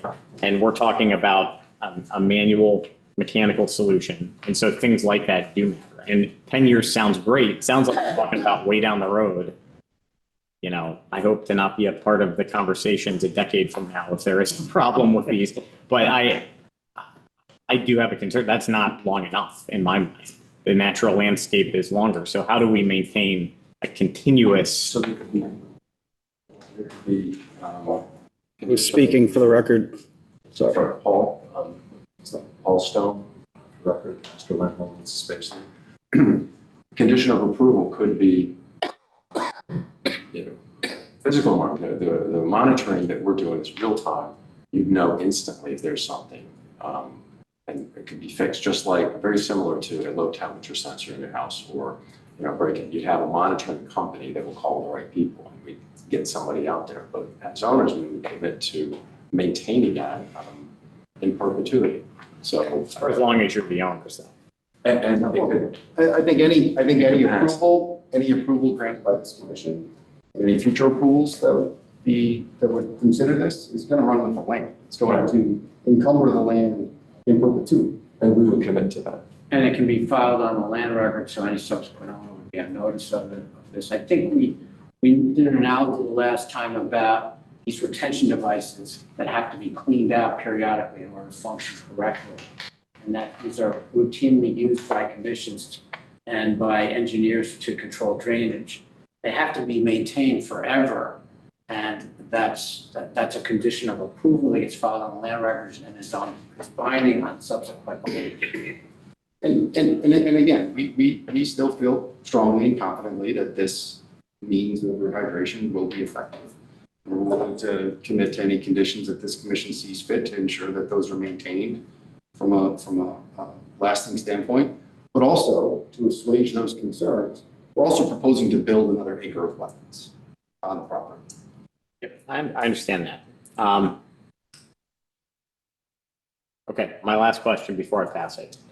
This may have been discussed previously on record, maybe not, but in terms of the fill and the challenges related to the fill, which have brought you here to talk to us. And in my mind, there's a connection here because we're talking about a solution with this system, right? It's materials, certainly not fill, but it's materials. What has changed in the last couple of years since that original approval that has made it harder for you to get fill, to get it delivered? There were a couple of reasons that you mentioned that fill is problematic. What is it that has changed, that has created that outcome? Arnold Carp, one of the owners of the property. The biggest change is there's been no substantial building sort of after COVID. If you sort of look at, major projects, there are very few major projects where the fill is not in an industrial area. And the fill that we have looked at, we've literally driven I don't want to say all over the state, but within a driving distance, either had asphalt in it or had a chemical reading, that if we brought in 500,000 cubic yards of it, and you're not dispersing it up over the property, you're filling it in the location. Our soils gentleman has told us that could create a problem. So the largest issue, and again, we wouldn't have suggested it years ago if we knew how hard it was to source material that wouldn't come back sort of to bite us in the future. And I think a lot of it had to do with the specifications of the material into protocol that P&Z obligated us to incorporate. And while there's a standard definition of clean fill by the Department of Energy and Environmental Protection, planning and zoning said, typically it's, as long as it meets the definition of clean fill, it can be filled, it can be placed anywhere. DEEP has done that determination. But planning and zoning wanted to put additional onerous restrictions on the protocol that actually excluded a lot of material that otherwise would meet the definition of clean fill.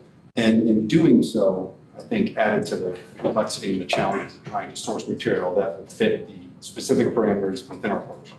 And that was what we talked about at the last hearing. Is there a modification to that protocol we could pursue and we could propose?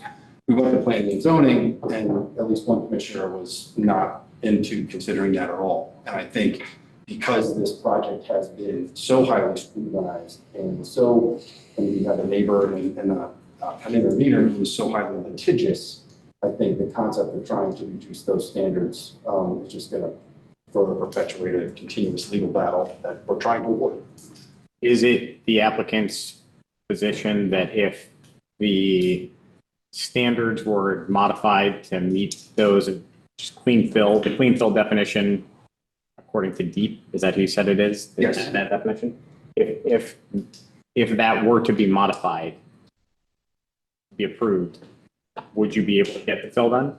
Do you feel confidently about that? I'm not sure if I feel confidently about getting it in the timeframe prescribed under statutes in our current permits under today.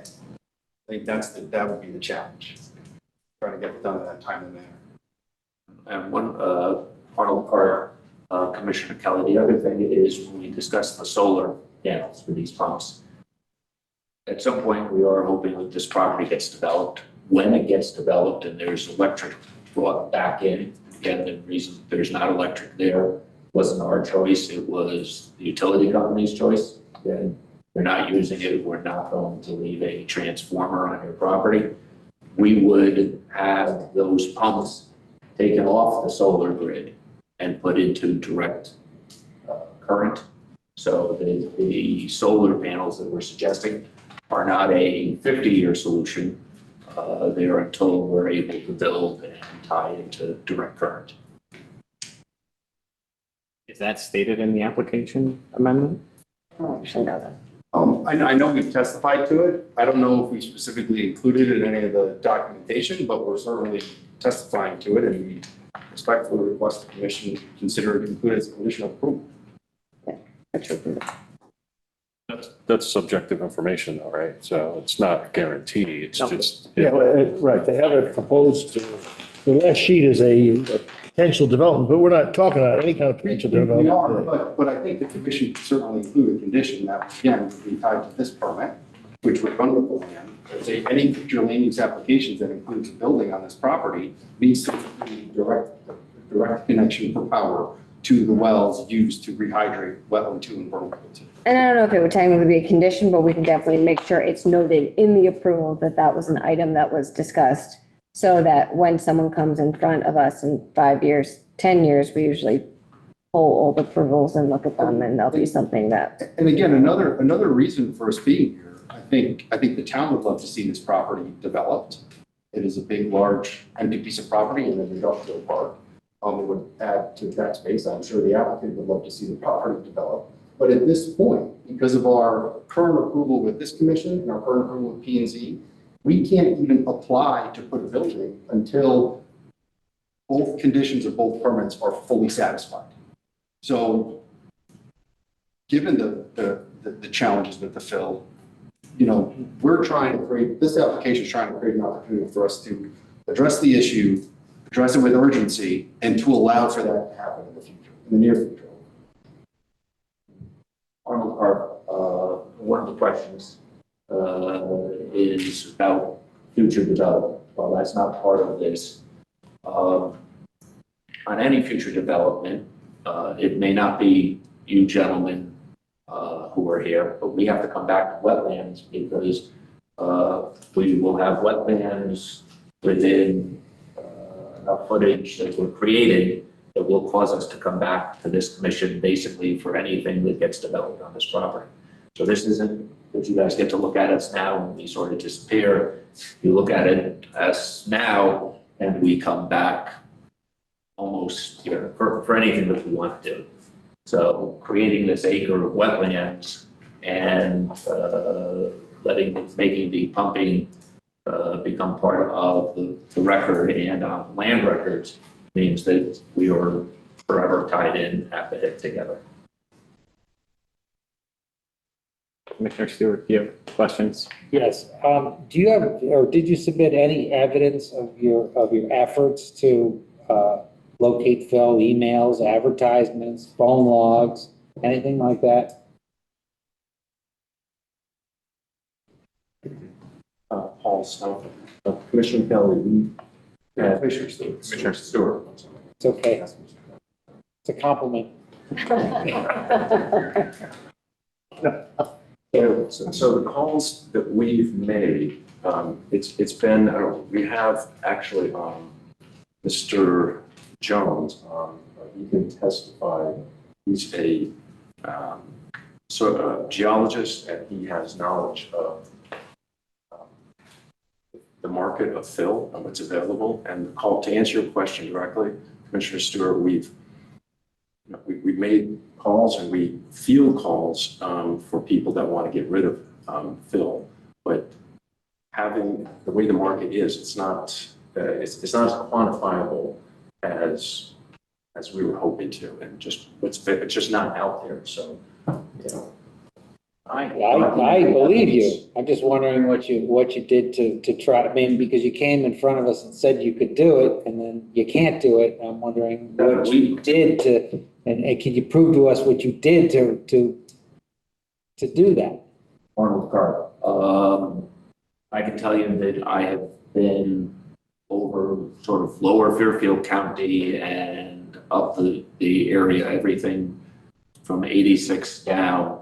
And I have taken, incredibly, when we moved 84, when we have moved offices, I can't locate the one file, but we were conscious, continuously bringing 5-gallon buckets to get tested.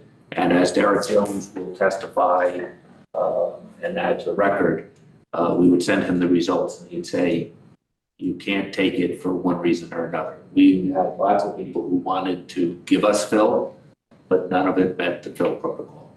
And I can tell you that as far as how many tests, probably I'm responsible for bringing probably 20 or 30 different buckets from different sites to the testing lab. And You have those results, anything that you could submit? I can try to create it. The testing company we use is no longer in business, but I used to love these, 5-gallon Home Depot things. We would dig into the middle of the pile and there was always something. And that's why we have Mr. Jones He's on tonight. Okay, so I think he can. Well, I think he spoke already, didn't he? I mean. No. No. Didn't No. he just talk about him last time?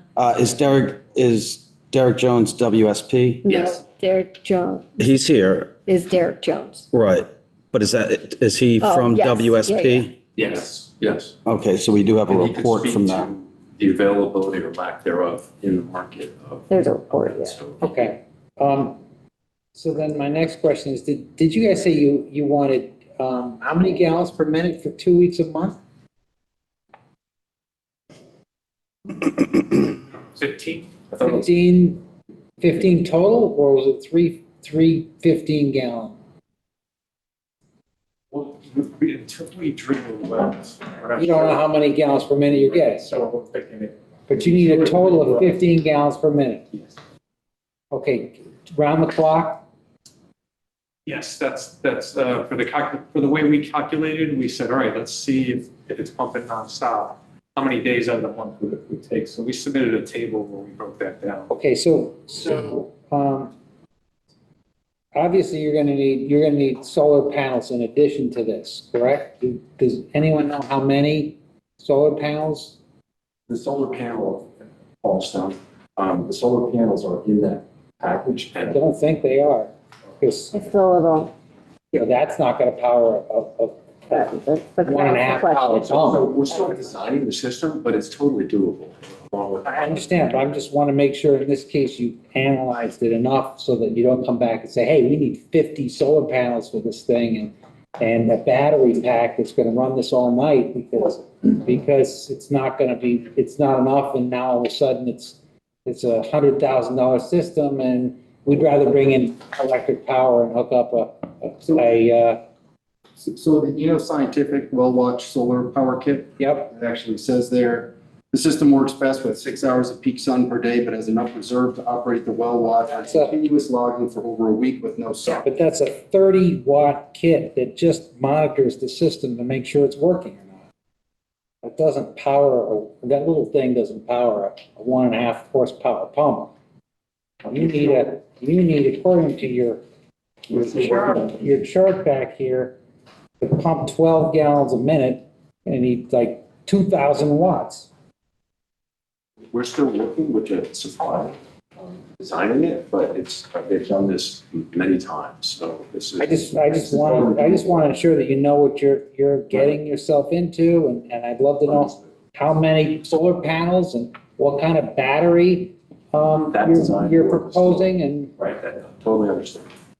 And one thing I would just add in support of that the commission has mentioned in the past was there's concern about not only the sensor being at the well to make sure that it's functioning, but there was discussion about what happens if a pipe freezes, down the line into the system. Like, do these systems have multiple sensor locations, of which case then how do those get powered, and do those all have separate solar panels associated and things like that? So, really the idea of monitoring it at the source and somewhere at the outlet, because if for some reason there's a pipe that bursts, it's going to keep saying that the well is pumping fine, but it's not actually getting to its final location. There's a monitor for that pump and at the discharge. Okay, I just don't see, yeah. It's still in development. Yeah, where that's disclosed. It's much like your home monitoring system where you have a monitoring station that, it calls the fire department because it's a sensor from the fire for a low temperature or water bogging or laundry, that sort of thing. So it would detect flow at the discharge, so we know that it's going to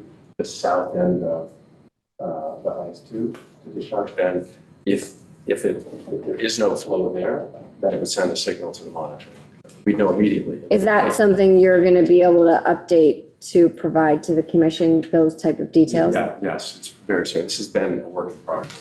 The plan is still in progress. But is that something you anticipate like in this time frame of this review, or is that something you would be When is it? When do we have to close? The public hearing has to close today unless you ask for an extension. Can we just make it a condition of approval with our staff? That's really up to the commission. Commissioner Stewart, to further answer your question, we're not creating new technology. A few weeks ago, I thought we might be. We have been speaking to people who do this all over the country, usually for farms. Oh, I have no doubt it can be done. I just want to make sure you know what you're getting yourself into, and we do too. And the cost, this is not an insignificant, this isn't something off the shelf of a local hardware store. each unit could be as much as a $60,000 system. So yes, we are prepared to do that and create the wetlands. But we are looking into the technology. We've sort of given you one part of the system, but I'm happy to make, mission and certainly staff comfortable that what we're picking is the right thing. Again, we're still going to have Bill come out.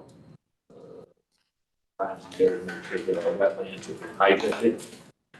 So I don't see a problem with us finding the right technology and pumping. And Commissioner Kelly had asked questions about sort of the pump. The well is run by a regular well pump. I think it's in almost every house in Monroe.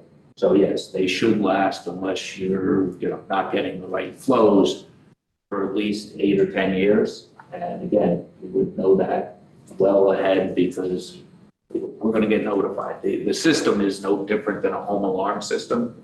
But remember, the guys who we've spoken to out in the Midwest who live in the farms, if they don't get the right amount of water one day, that could take the farm away forever. So, they have lots of backup. And again, it's not a system that we're creating. It's a system we're modifying from other people who've created. So, I mean, upon a vote to approve, if that were the case, right, we wouldn't just be approving it to say, okay, as long as the equipment lasts, we would be approving it to say that this equipment needs to be in place in perpetuity for the time of, right? The other thing too is, and there's a lot of different variables. This is great, right? But there's a lot of different variables. So the way that these notifications work is they work off the mobile network, right? So, depending on where these things are placed, you need to make sure that you have a signal as well, right? So, I mean, I know you know that, but there are locations in Monroe that don't have a signal depending on which provider you're with. There's great address. At that particular address, there's good. Arnold Park, I've been up on the hill. We have plenty of cellular bars, not here, but there. That part we've already checked the box for. Yeah. So that was sort of the first on the decision tree of do you have and hopefully that's the carrier that you're going to use, right? Because these systems work off of specific carriers, right? Yeah, it's Verizon.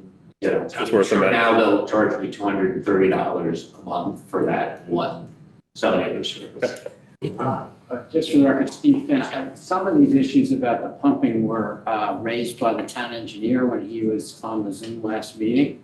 And I think, an easy solution here is to make an approval, assuming we get one, conditioned on the town engineer signing off on the size of the pump, the operation of the pump, and I hear you when you say you guys are not experts in this, the town engineer should be, and I think it makes a simple solution to make the pumping system be conditioned on approval by the town engineer. Can I ask, there was a kind of a big reference to this being a work in progress, the system build out. And when the question was asked, will it be ready within the window of time of this application? Obviously, the application is scheduled to close at this point, barring an extension. My question is, what is the rough estimate? It's not that I'm holding you to a specific date, but will this be completed in terms of the building of this system, the design of the system? Is it going to be complete in 2 weeks? Is it going to be complete in a month? Hopefully, I would ask for 6 weeks, just to get everything ordered and arranged. If there was a tie up to that, again, we're sort of tailoring the system to when we figure out what the well yield is also. So again, we have some movable parts, but again, the suppliers that we've spoken to, it's several of them. Everybody from Eastern Water, who's local, to some people in the Midwest. It is, give us the data and we will design the system. I think ultimately, I think the commission takes solace that we're really fortunate we have a great town engineer. And I think the condition of approval, we can include specifications that can be to the satisfaction of the town engineer to ensure it meets the design objective that we've been talking about in previous meetings. No, the reason why they removed the electricity was? When they finished the cul-de-sac, well, one, there was no, there used to be a scale house that had power, and there used to be a shack that had power. Those were no longer operating. So since there was no power, when they did the cul-de-sac for the power company basically turned off the power, removed the transformer. So why couldn't you just ask for power again to run this thing if you wanted to? That is a great question. It wasn't our decision to take out the power. It was the utility company, and I think it was after several months of no power being used. We said we'd like to use power there. It was not a choice from our side, it was a choice from the power company. And it's not that we didn't try, because I now have 2 buildings, no power. When I need to. They won't give you power? When I need to pump out of the detention basin, I'm lugging a generator to do it. So from the hardship side, it wasn't us who didn't want to pay the $10 a month or whatever the flat rate was. It was the power company who said, no building, no usage. Same thing we've had, quite honestly, with the gas company, who wouldn't bring gas in along the road because we don't have a building. Again, not our rules, we're just Yeah, following. but if you wanted to build when you sell this property and someone wants to build a building, they're gonna call them up, say, I want temporary power supply, and they're gonna drop it in there, and the guy's gonna hook the little trailer up and. Absolutely, but that temp power is tied to a building permit application and the construction of a building customer for the utility permit. So Commissioner Stewart, just so you, again, we put in all the underground. So from our point, again, envision having 2 buildings that you can't use at any point because we don't have any power. It wasn't that we didn't try, this was a power company decision, not a landholder decision. Thank you.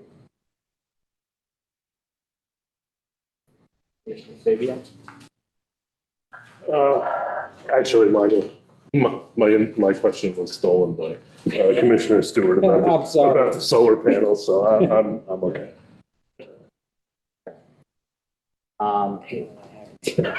I do actually have another couple questions. I do too. This is just me not understanding what the pump situation was before, but previously you had said that the pump that you had installed for temporary measures was not adequate to rehydrate the wetlands, and you used actually dewatering measures in other parts of the site to do it. Can you just explain how you changed the design to compensate for what was inadequate about the well system? Is it just the number of wells? So there was a shallow well located right around here. And that was used as part of previous operation to fill a water truck, which was used for the water. The location of that is obviously considerably lower grade. I want to say maybe elevation 418, 420. And this system is considerably higher up in the air. And so that well and that pump didn't have sufficient power to the head pressure needed to push this all the way across the site and up the hill to hydrate that wetland. So we're proposing to drill new wells deeper with the appropriate yield needed to get the flow needed to reestablish that. Got it. And we can't even apply to put in the wells or do a test well until we have an approval granting us that build. Yeah. You guys have the conceptual drawing, the PDP drawing in your set of plans. It doesn't look like that was updated at all for the wetland location. It still says future stormwater basin on it as it was shown in the original. Is that area though generally the same of what you're proposing as the wetlands as compared to what the previously proposed conceptual stormwater basin was? Well, it's actually, I think it's actually a little bit larger. Okay. Where that basin was.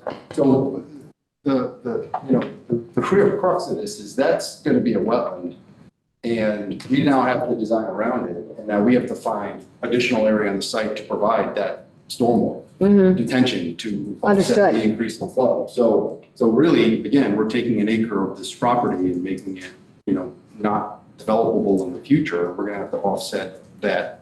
Where we were previously hoping and contemplating to use that for stormwater detention, we won't be able to. We'll have to do it prior to discharging to that wetland. I think my highlight for the commission is more of the driveway that they're proposing adjacent to the wetlands, just that you're understanding the creation of the wetland and the future proximity of the driveway into the entire complex.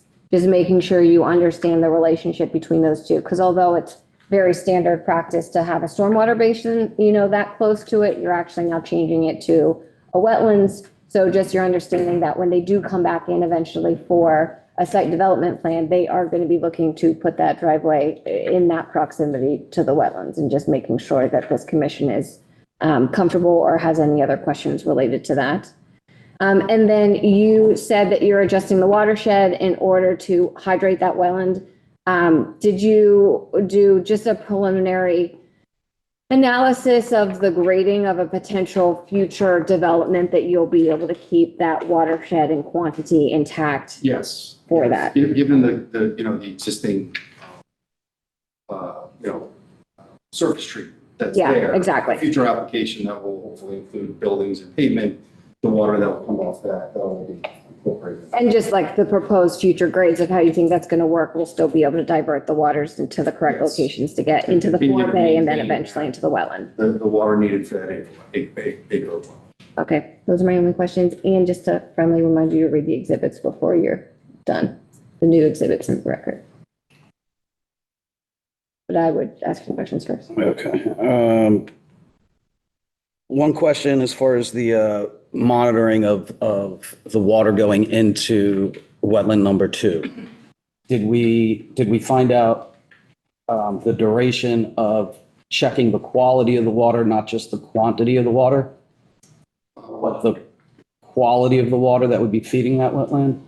We can, I guess I asked Mr. Kinney, do you have a recommended protocol on testing of that well water and ensure the criteria needed to hydrate that well? This came up at, I believe, at the last meeting, but I don't think we got an answer to it.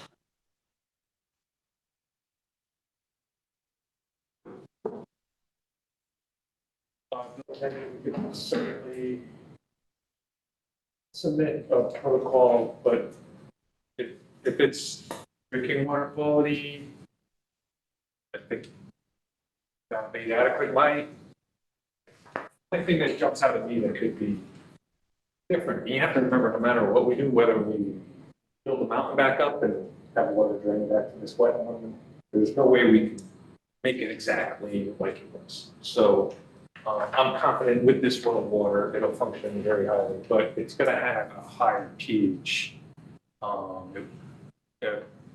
And that's perhaps unusual for that wetland, but it's not unusual for all wetlands. Like the western part of the state, there's a lot of limestone, and there's plenty of wetlands that survive vernal pools and such that exist within a system with water that's a higher pH.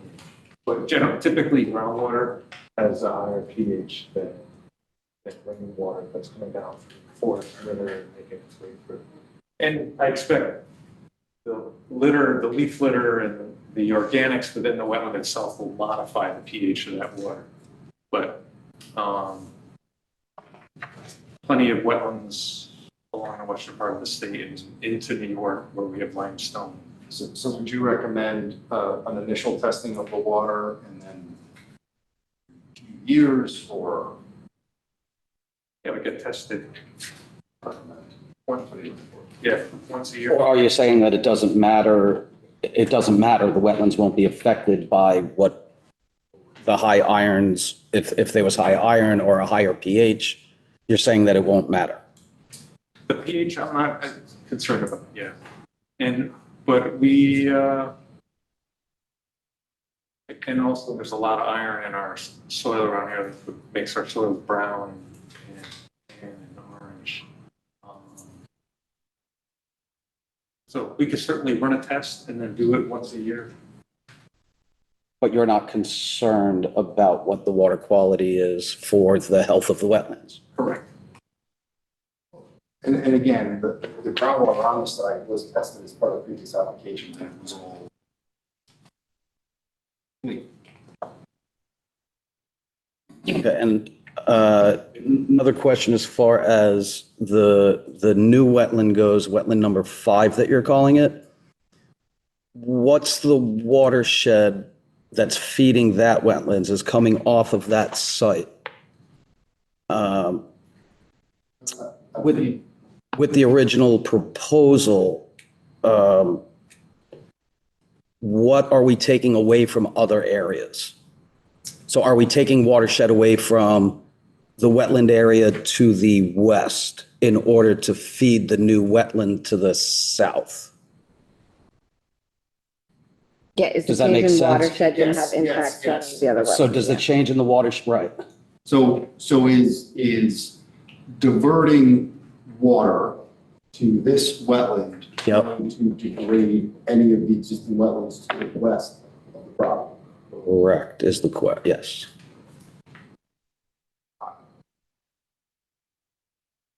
And what's interesting about this is,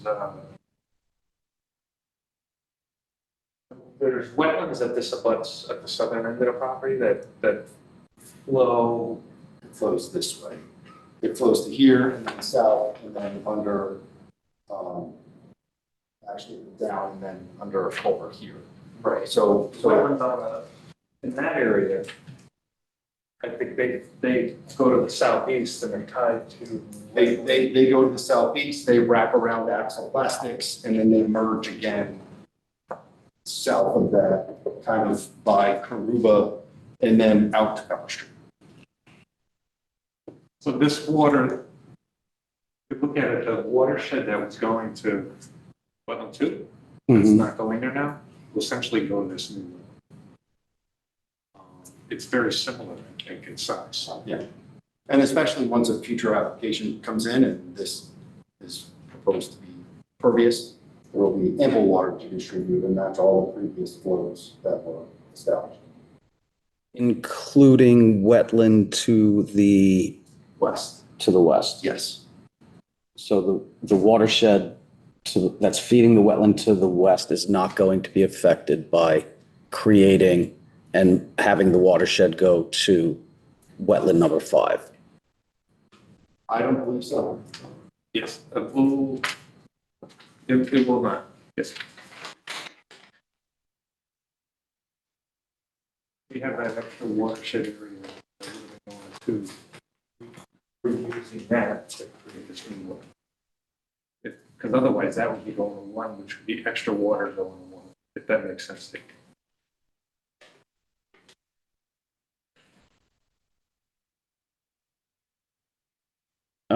And then just in each one of the case studies that you showed, those were creating wetlands but had nothing to do with vernal pools. Did either one of those have vernal pools that were being created?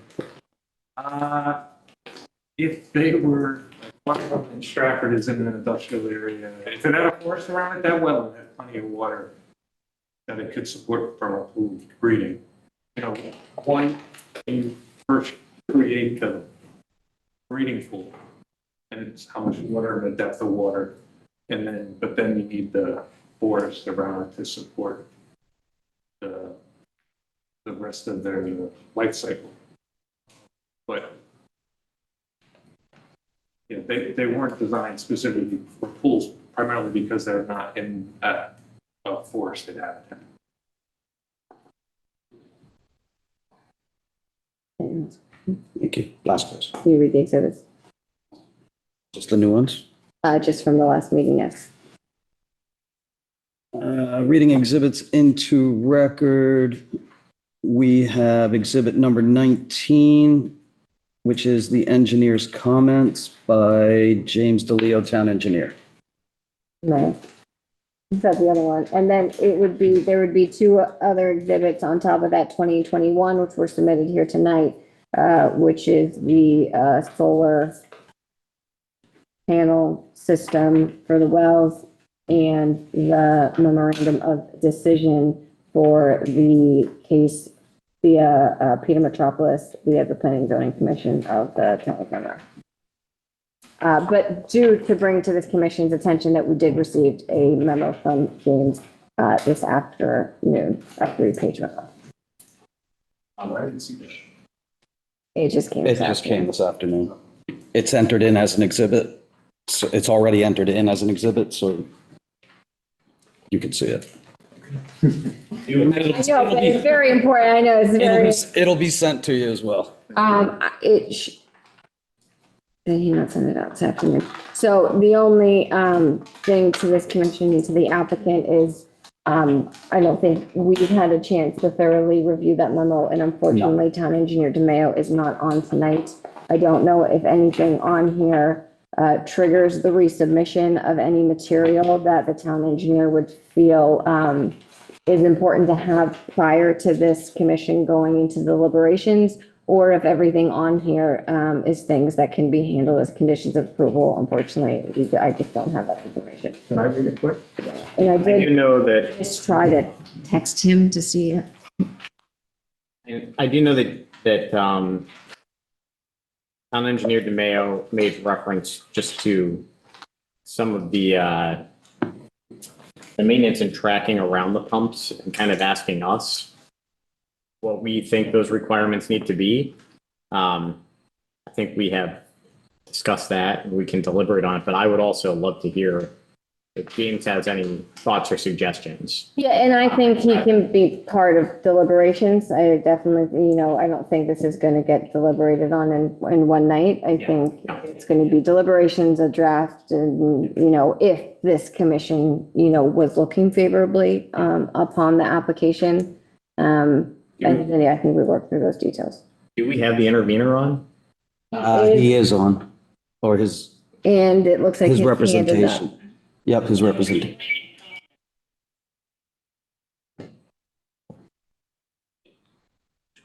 So, yep, you hit him.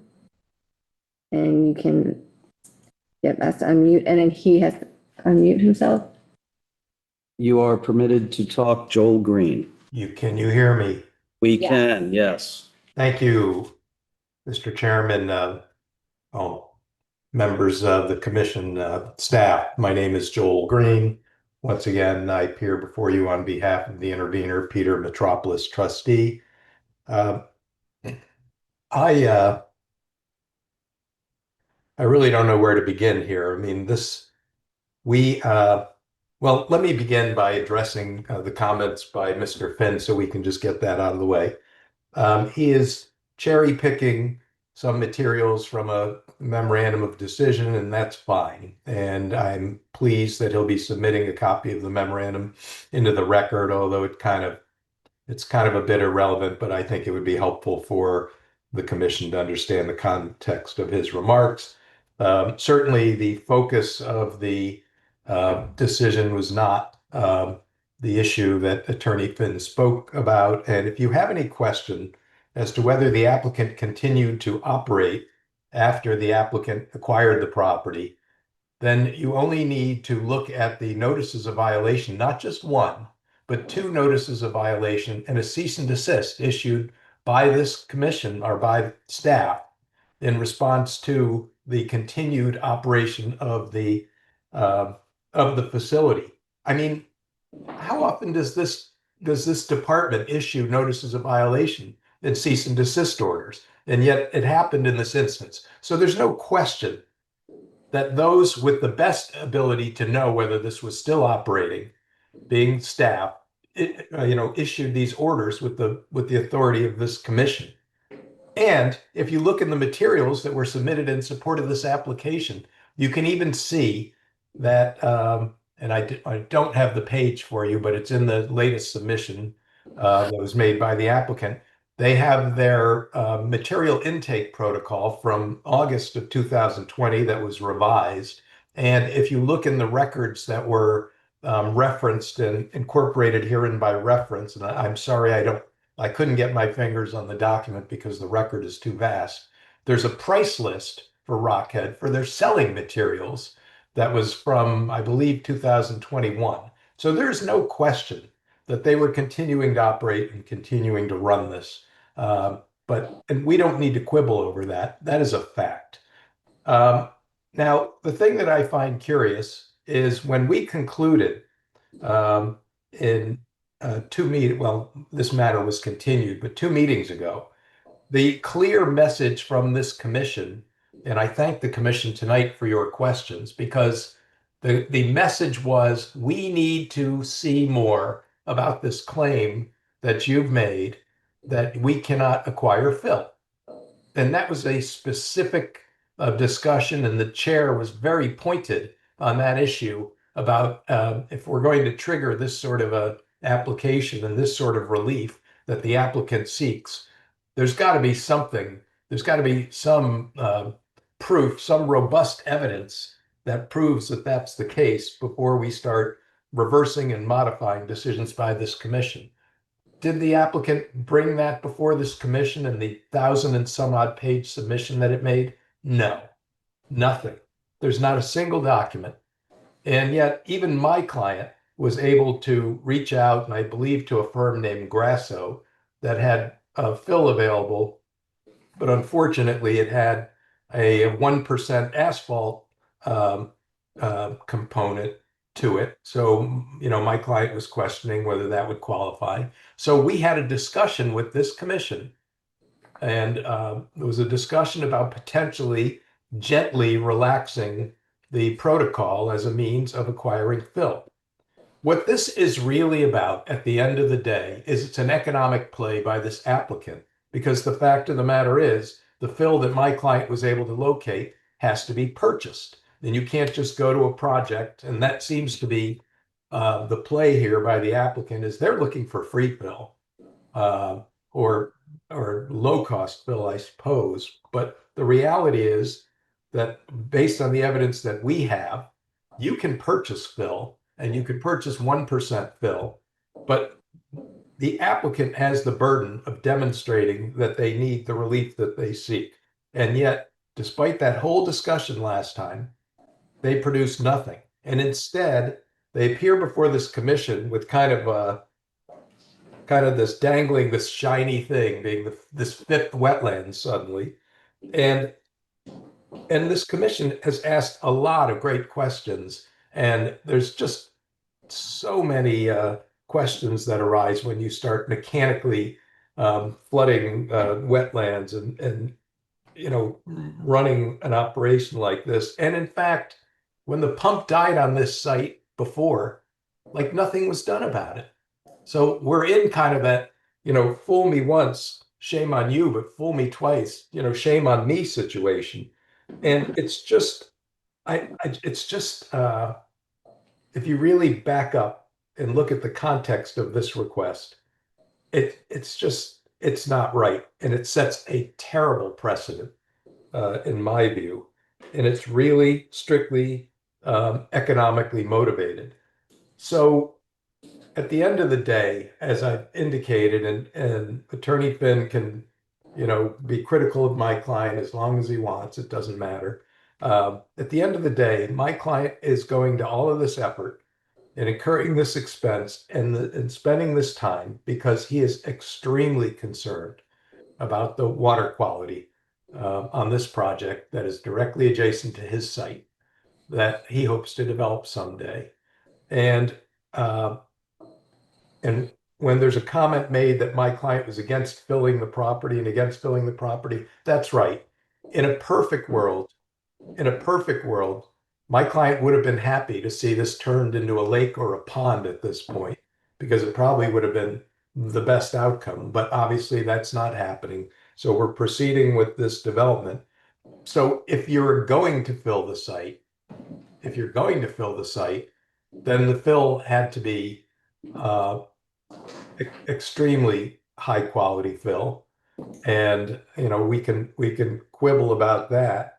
But the fact of the matter is that what happened here by the applicant's testimony, they brought in 70 yards of fill with their robust testing protocol, but there was already some 200 and some odd thousand cubic yards of material on site or more. You know, that number seems to float a little bit. And it's not clear that that material was adequately tested, and yet that was used by the applicant to fill the site, and the applicant proceeded, even in the face of litigation, to fill the site at its peril. And so while we believe, my client believes that the best path here truly is to stay with the plan and stay with the plan for now. And let's see how it goes for a year. But in the meantime, if the applicant is so concerned and so dedicated to proceeding, then what we'd like to see is right now, a robust testing protocol that satisfies this commission as to the quality of the water on the site, now that all of this untested fill has been spread all over the site. That's item one. And the applicant should be continuing to restore the wetland as was agreed by this commission.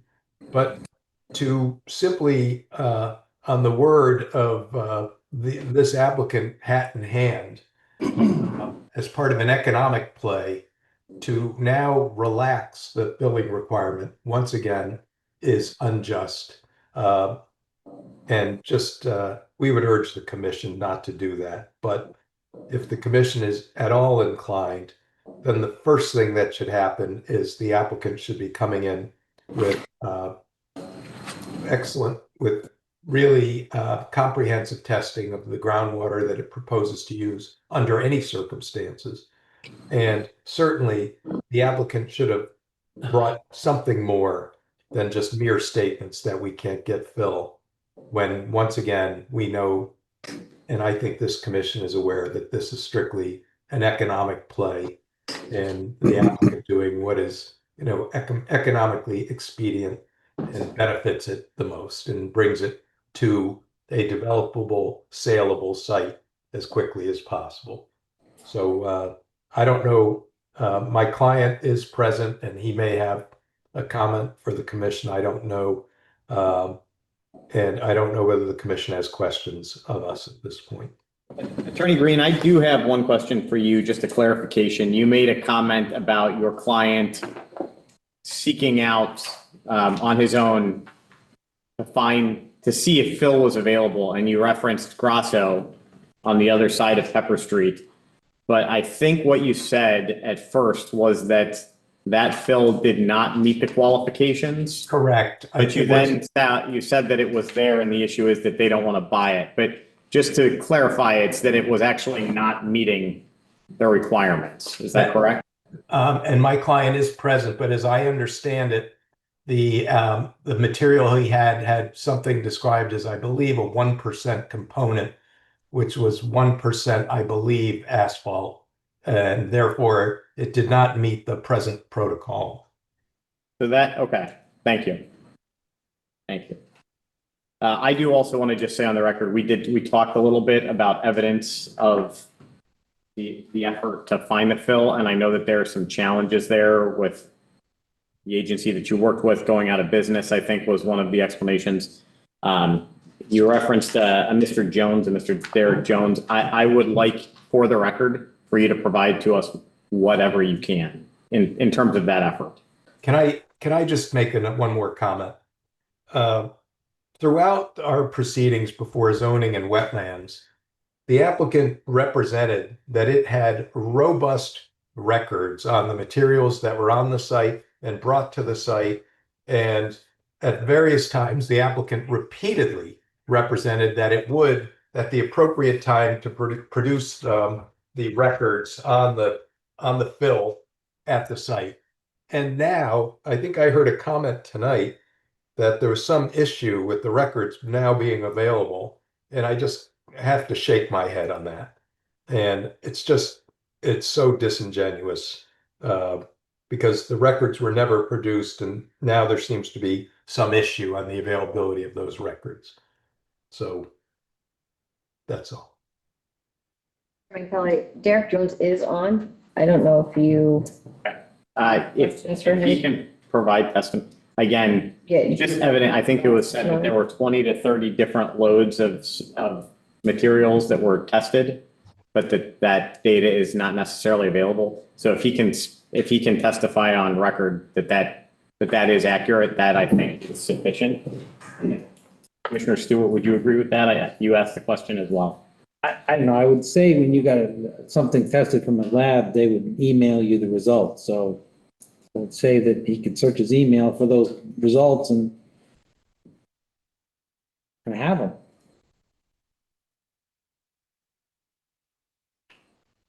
If Derek Jones, if you're online. Raised his hand. Yes, hi. Can you hear me? Yep, gotcha. Yeah, this is Derek Jones. I'm about 30 years just under 30 years as a environmental consultant in Connecticut. I work for WSP USA Inc. out of Shelton. And I'm a licensed environmental professional with the state of Connecticut. Yes, so I can testify that I have reviewed somewhere on the order of a dozen or so separate sort of dumps of data, often involving multiple, piles of material, multiple sets of material. And I'm aware that of other data sets that weren't even provided because the folks that were reviewing them on site knew that they had detections in them that were unacceptable. But basically what I can say is that there were detections of various contaminants in them. Many of them were constituents, semi-volatile organic compounds that are found, in asphalt, and they're commonly present in lots of any sort of redeveloped area where soil's being removed, just from the presence of asphalt or the runoff from asphalt can transport because asphalt will degrade over time, and then a storm will come through and you'll get runoff, and you'll have detections of these semi-volatile organic compounds. So that was often the case, where we'd have these detections. They were below regulatory criteria, just indicative of it being from an urban sort of area, that's been developed, for 100 years or something. Not from a greenfield site.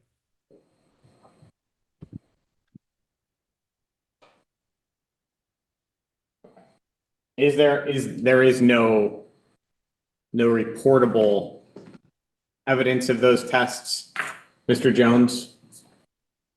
I'm sure I could dig up emails for some of them, yes. That's something that we feel compelled to see.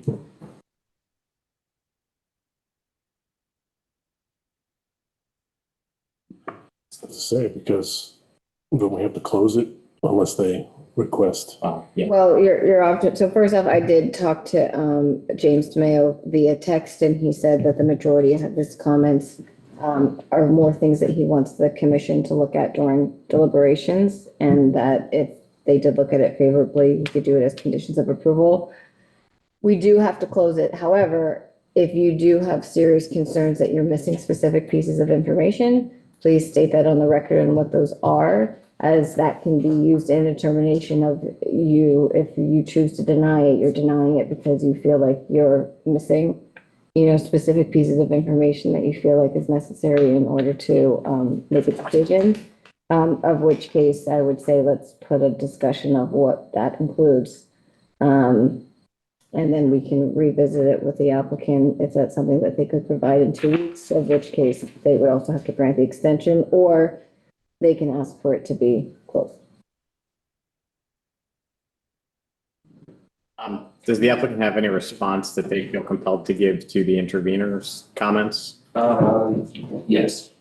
To Commissioner Stewart's, that I could search emails, after we had sent several buckets to Derek Jones, we actually bought a PID meter so that I didn't have to send it, so that I would go to the pile.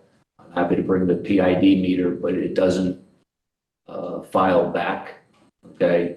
We actually bought a piece of equipment to test it for those volatiles. That's why we don't have it. And when they turned off the electricity to the trailers, we moved all of our records. And the one record I can't find are the testings that Derek Jones probably could provide to the commission. But the rest of it was done by a PID meter, which is you take it, you put it into the middle of the bucket, and it's either thumbs up or thumbs down. And if it was thumbs down, we knew that we couldn't take it. That was one of the questions that came up. One of the other questions, and I'm sure Attorney Finn will speak to it, about the records of the material that was in. We have previously provided that to planning and zoning and wetlands. So it is in the town's records. We took everything that we did, we scanned it all in. It's hundreds of pages.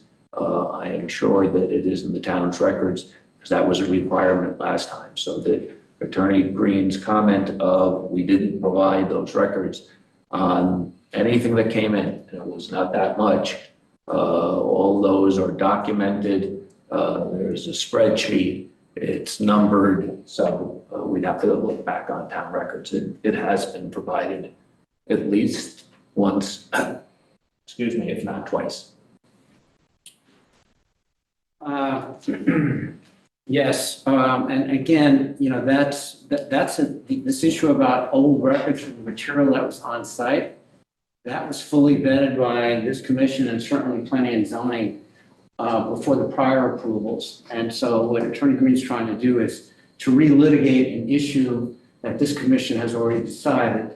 And let's be reminded about what the issue is here today. The issue here today is how best to hydrate Wetland 2 and Vernal Pool 2. And the idea that we continue to do work after he took an appeal, well, your original decision in this case requires us to start the work within 60 or 180 days after the third party expert was hired to monitor the filling procedure. So this commission recognized the importance of trying to get this project going forward as soon as possible. And the applicant followed that and can try to get this work going as quickly as possible and has been successful in spreading the fill that was already there. That fill was adequately tested by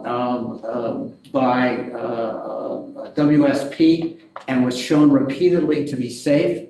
In addition, when that fill was being placed, the independent expert hired by this commission to monitor the situation was there, making sure that the material was clean and safe. So again, and this idea that we continued to do work after we bought the property, that we don't deny that. What we do deny is that any work that we did afterwards had a negative impact on the wetlands. We were not causing additional surface flow to be disrupted from these wetlands.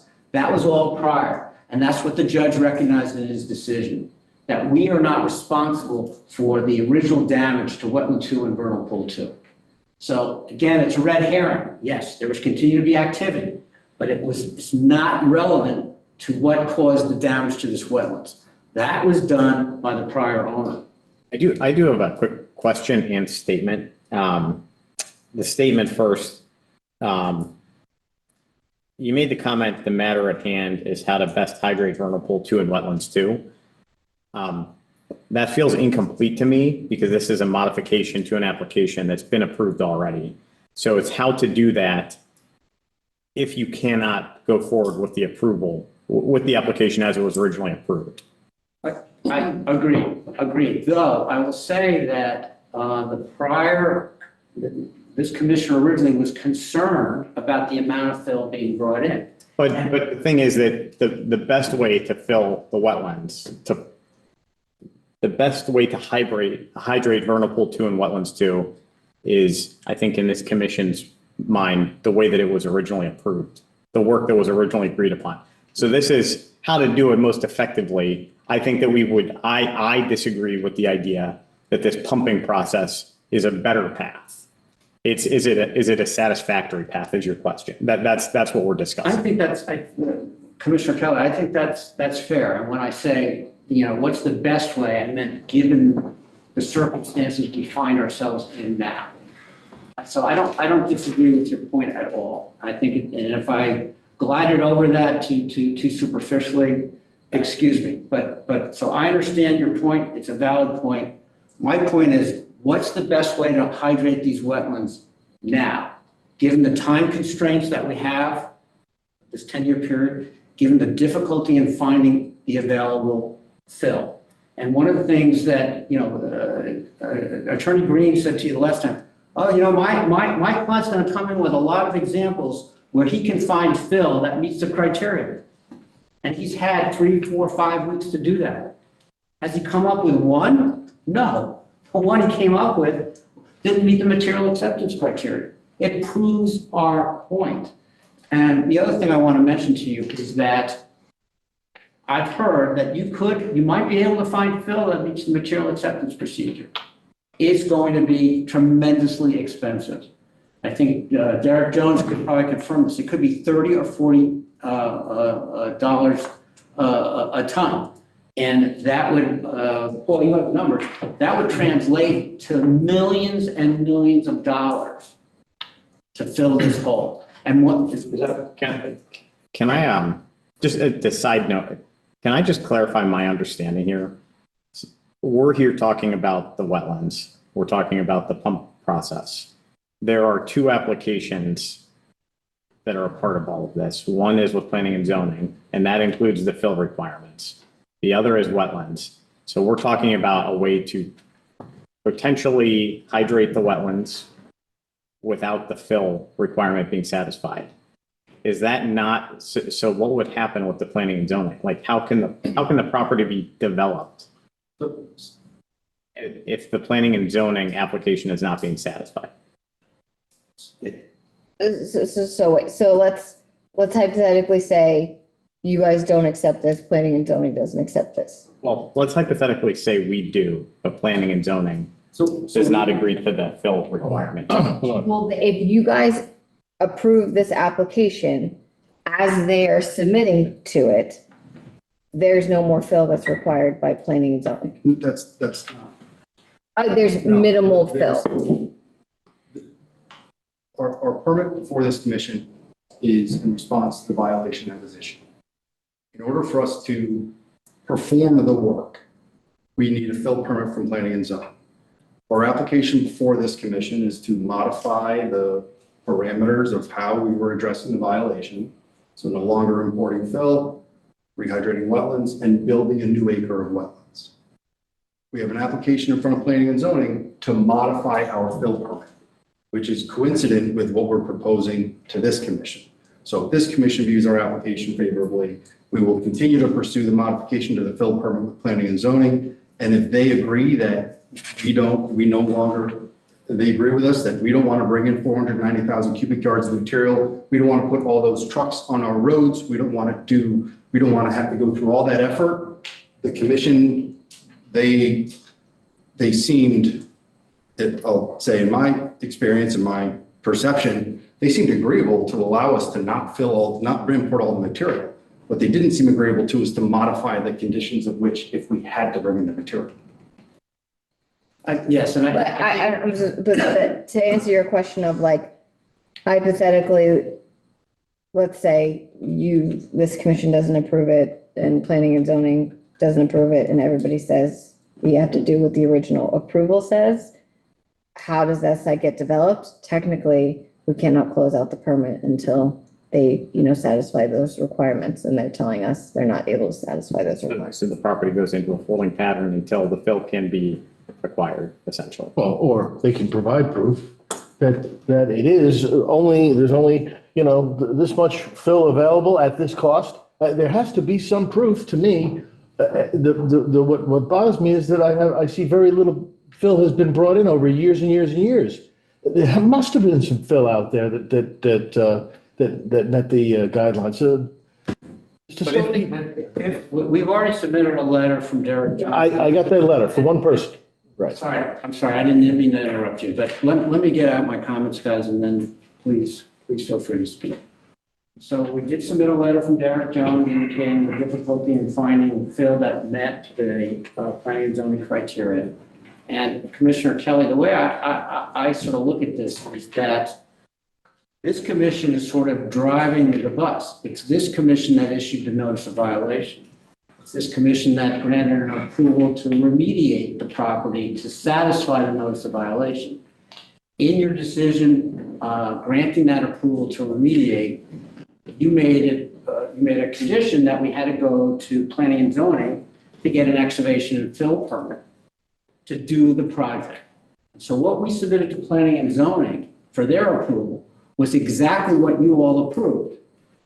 Now, if you approve this modification, I think the solid argument to planning and zoning is you know what, your job is done. We no longer need this additional fill anymore because the commission, the Inland Wetlands Commission, in its wisdom, has decided that given all the circumstances and the difficulty in finding the fill and the negatives of bringing in all this fill, even if we were able to find it, that the best plan under all the circumstances is just to rehydrate and create a new wetlands. So I don't know if that helps you to follow my thinking on this, but I think you all the decision starts with you. Would that not require them to agree to modify their permit? Yes. Yes, they have to agree to modify their permit, but what are they agreeing to modify it for? There's just not as much fill getting brought in. Modificates one or the other, right? It's less fill. They would have to approve for less fill? Yes, Exactly. yes, but that's not as big of an ask as what the ask is of you. They're actually getting less fill brought in, so less potential for contaminants to be in the fill that's bringing in and have impacts and things of that nature. Now, once we close out the excavation and fill, any development that has to come in with, some sort of site development plan or special exception permit, of which case then there's going to be a full another round of review of what's being proposed as part of that grading and making sure that grades to the driveway work. And if there's any interconnectedness between the two lots, there's going to be a whole set of review at the moment. But the scope of which both of you guys, both commissions are looking at is really just remediating the violation and the excavation and fill permit. And then there's a whole kind of other slew of reviews that would happen once it's to be developed. And there might be other conditions associated with that from the Planning and Zoning Commission related to fill or grading or things of that nature. So just one last, couple last points. I think Mr. Stone had done an analysis of how much it would cost if you had to go out and sort of buy all this fill, which came as quite a shock. And Paul, would you present that information? Paul Stone. So 490,000 fills, depends upon the kind of fill you would have to get. There's lots of different kinds of fill, but if you were to purchase, say, even at what Mr. Jones had mentioned, say at $25 per ton, that would translate into about $18 million on the market. If you could get that in sufficient quantity, and it would be over time, of course. So making it economically unviable. What was the formula that you were operating under the assumption of when the application was approved by planning and zoning originally? Yeah, okay. Arnold Carp. The formula was that there would be excess fill, again, anything that was built, Sacred Heart, when they built the ring, all of these big projects, that there would be enough excess fill that they would actually bring it to the site and give it to us, okay? The problem we quickly ran into, as Derek Jones has said, and I had done with the PEID meter, it all had some level of asphalt. That was, we were here 4 or 5 years ago discussing what the rate protocol was. But Commissioner Smith asked, well, can't it be found? It's 27,000 trucks of fill that we would need. I was overly ambitious. And again, would I have come to this commission and spent the time and the money for the initial application if I knew I couldn't get it? The answer is no. What we quickly found out is that when we went to test it with Derek Jones, and then we actually bought a PID meter, which picks up volatiles, okay, that any place that we went, be it New Haven where they were building buildings or Stamford where they were building buildings, because this isn't one truck by Vinny the landscaper, this is a series of trucks, that they all had some chemical element. I'm sure Derek will speak to it again. When they were building 84, the state of Connecticut had fill that they were prepared to just give us. The problem is it comes off next to the roadway. If I was taking that fill and spreading it over miles and miles, it wouldn't be a problem, but it is a problem because ours would be concentrated and the lead volume would then cause that entire area to be economically, not economically, but ecologically a problem for us. So no, I wasn't going to go try to find 4 truckloads. We tried to find people who had, at least 100 truckloads. We thought we would have a project that we could actually use this site to bring fill to. And for one reason or another, we haven't been able to get that approved. So not that we didn't want to. We came with our best intentions. We looked at, the alternatives 4 or 5 years ago. Everything that we touch, PID meter indicated to me. Again, that's why we stopped actually sending it to WSP, which was if it didn't pass, what is the simplest test that can be done on site, we knew that it didn't pay to send it. So again, Derek can probably send you the paperwork for the stuff that he looked at. We had somebody in New York City who was prepared to send us truckloads of fill over the 5 years, except that everything that we tested, I couldn't use. So again, it's not that we didn't go try to source this, everything from projects in New Canaan where we have an office, we would go, but if there was a church there prior, it had asphalt. Again, that 1%, we spent months with you guys, with inland wetlands, and then with planning and zoning of what the makeup of that fill was. There was going to be no processing allowed, so we couldn't take even concrete and break, get the rebar out and use that. So it's not that we didn't try, it's that we, not quickly, because again, we continue even to this day, because eventually we'll need fill. Yeah, so that's what I was going to ask, right? So I think what I'm hearing is your thought is if you go with the methods that you're suggesting now, you will not need to spend $18 million and 27,000 truckloads. But planning and zoning, and I'm just trying to understand, you will still need to purchase fill. What does it reduce to from the 27,000 truckloads? What the revised plan that Solely Engineering has worked on, instead of putting the buildings up higher, everything would be at the grade that it said. And all the filling that we did when there was a discussion about the material that was on site, since it had been a crushing operation for all those years, and I'm sure in the records there's a picture of what the stone does. So when you crush stone to turn it into trap rock, you end up with stone dust, which is what we use in our gardens and the rest.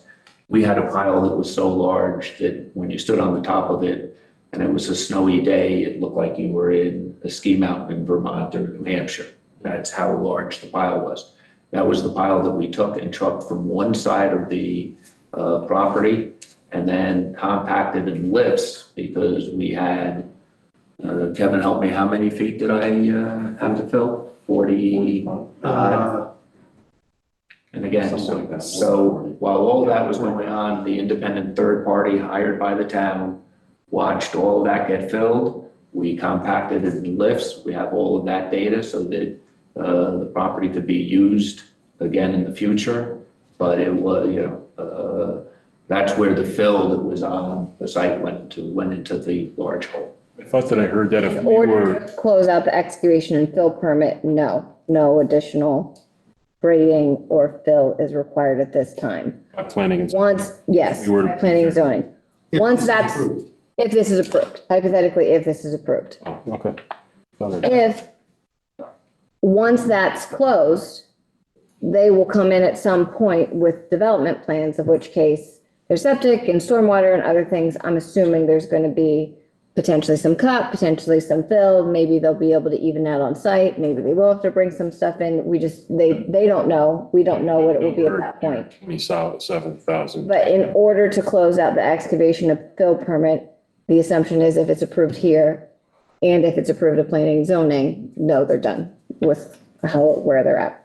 Yeah, okay. I mean, I think I said this last time, right? To both sides is, like, I hear your arguments. There's a lot of accusations being made. It would really be helpful if both sides came with evidence, right? Where if the other side came with evidence that there is available fill that meets requirements, and then the same thing on this side, right? So I like dealing with objective, factual information.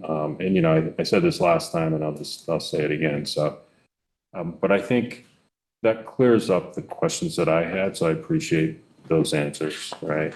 It's understandable. I just want to make sure that the commission knows that with regard to your role, it is absolutely proper for you to consider the economic cost and reasonableness of alternatives.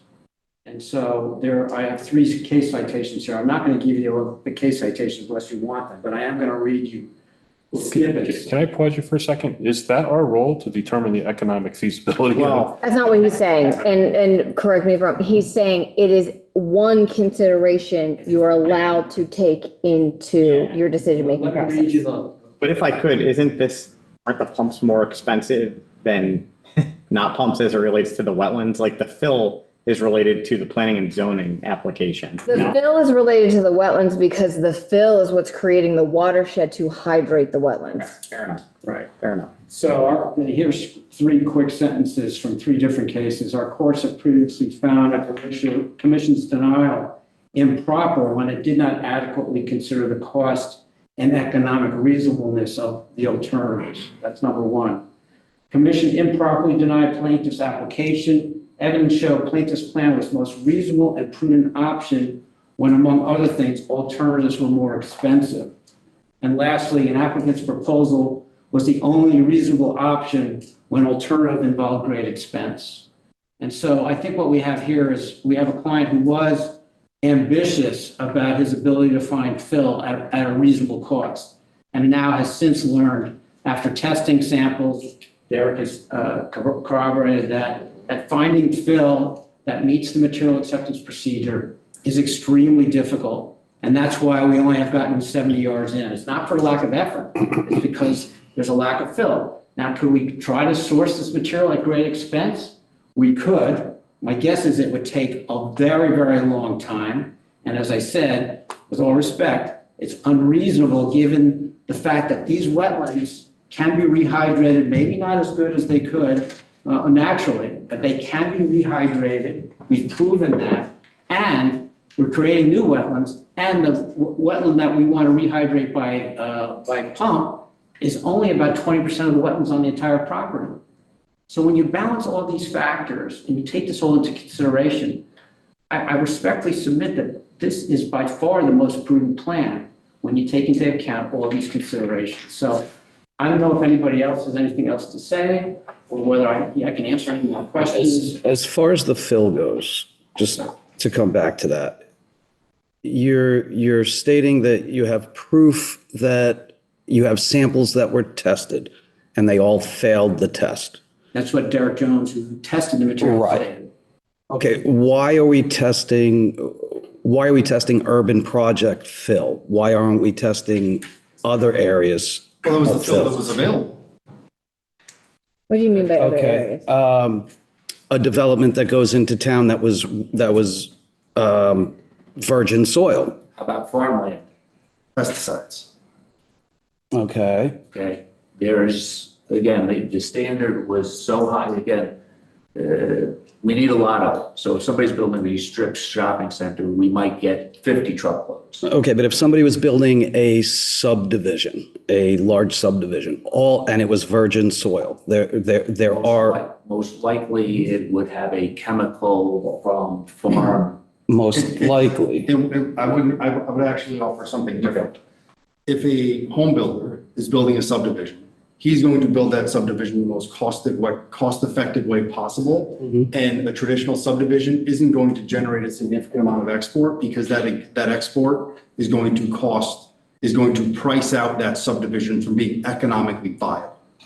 So the large-scale earthwork projects that exist, the large-scale distribution facilities that are cutting out half a mountain or something like that, those are not happening, and they haven't happened in an area where that fill can be readily available and driven to this site to be offloaded. So since this permit was issued, all of the available projects that I think both Derek and Mr. Carp and Mr. Stone have testified to that said, hey, we have 10,000 yards of material, 15,000 yards of material. The first step of the material intake protocol was to use the PID meter. So the minute that PID meter reads hot, that fill is off the table. Can't use it. But for instance, Andrew, we did take the fill when they built the Amazon distribution center. Okay. There was enough of that that was clean. The last mile parking facility at 2 Victoria Drive, they had a small amount of export. And is that what you're saying? Yes. So again, we sourced what we could, but as far as, economics, this pump system and creating an acre of wetlands is not an insignificant investment. We've been here, I have spent millions of dollars taking this property to something that couldn't be used, filling it properly, watched over by the town, paid for by us. You continue to spend hundreds of thousands of dollars on this to eventually get it onto the town's rolls. But again, I'm not going to take a piece of property that I own, okay, and potentially pollute it, that when the next potential buyer comes through and does a phase 1 or a phase 2, and everybody does, that I have soils or groundwater that doesn't meet all the perfect standards. One of the comments that was made was that when the pump died, we did nothing about it. As Kevin has pointed out, we had a long system, and the pipes are still there, that ran from the well through the site, up the hill. And when that system stopped forming, we actually pumped from the lower portion, taking groundwater directly up into the wetland. We were told, again, by a separate consultant who testified in front of this committee and P&Z, that these wetlands were toast. And Bill felt otherwise. So that's how we did the test last year, to flood them as often as we can. I could have done a better job this year, but we have a series of, you can only run gas equipment so long and so hard to pump it up. That was part of the issue of, 25 on why it wasn't a perfectly wet wetland. But we've also had a fair amount of rain. And if you look back on, the wetlands that were delineated in 2004, way before we owned it, what the wetlands look like today, they are basically the same configuration. So again, Mother Nature has helped. We could do more. Is that the black conduit pipe that's visible above the ground? Yes, now, correct. Some of it was black that you could see in the wetlands, because we would potentially hope to use that, but basically from the wellhead, we ran a 2-inch blue water line through those piles. The stakes are still there so that we wouldn't dig them up. But again, when the utility company, I didn't ask them to take the electric. So again, instead of, unfortunate mishaps, but when they did, we gas pumped everything up last year. Can I ask Mr. Solly, the development at Victoria, right at the corner of 25 Victronics Drive. There's a lot of fill that went in there, and there's a lot of fill that came out of the development that you were putting in the 7 apartment buildings near Chestnut Market across from Duchess, just south of Judd Road. So there's 2 areas. One had got a lot of fill recently, and that's by Victronics, right? And did you take the stuff from the fill from the development south of Judd Road and just truck it to?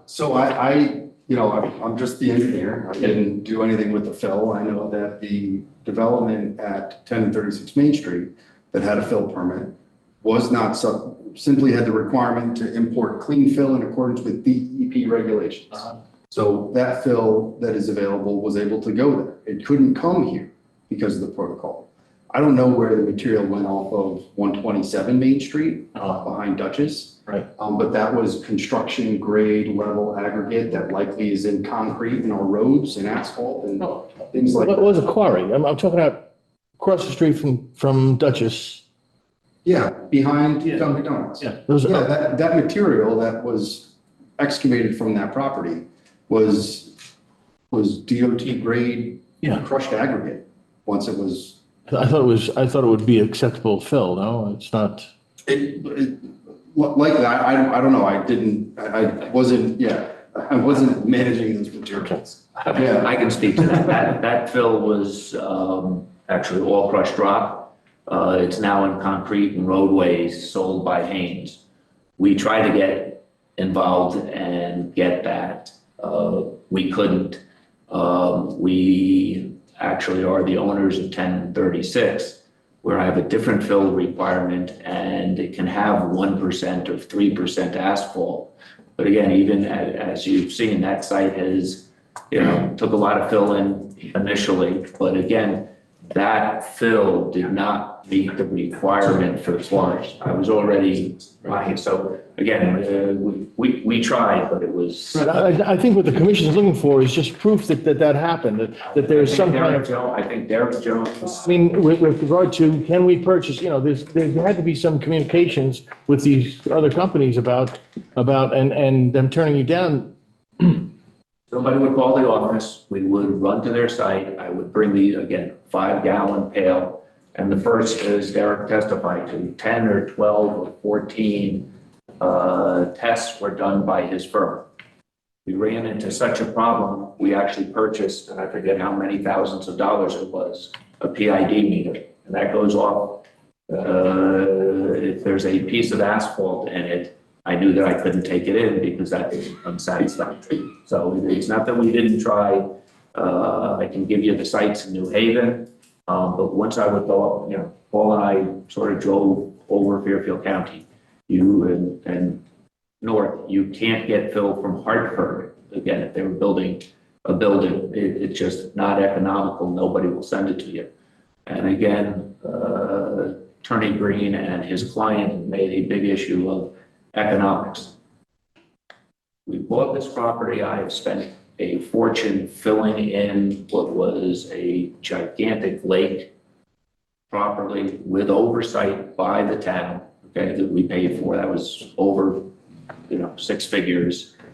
We have filled it in lifts. We have spent a fortune trying to get this property back to being usable. I can tell you that after we met with you guys and Bill and Kevin suggested that we go build a wetlands. That wetlands is a few $100,000, okay?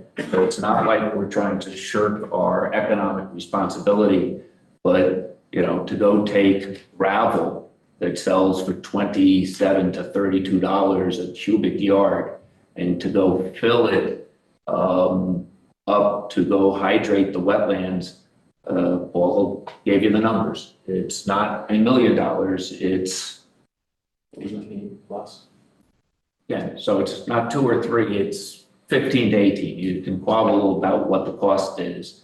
But again, if this was feasible, I would be here because again, we presented it as best we could. We got it approved, and coming back to you guys and P&Z is, not inexpensive, but that's why we've offered to pump into the wetlands and build new wetlands. see that the intervener's hand is up. Yeah, it is. It was. Well, it's not. I mean, It was up, yeah. And then you put it down. I'm still here. I don't understand. I'm not gonna, I have a lot of comments on what's been said in terms of, the applicant's comments now. Originally, this project proposed 1.2 million yards of fill.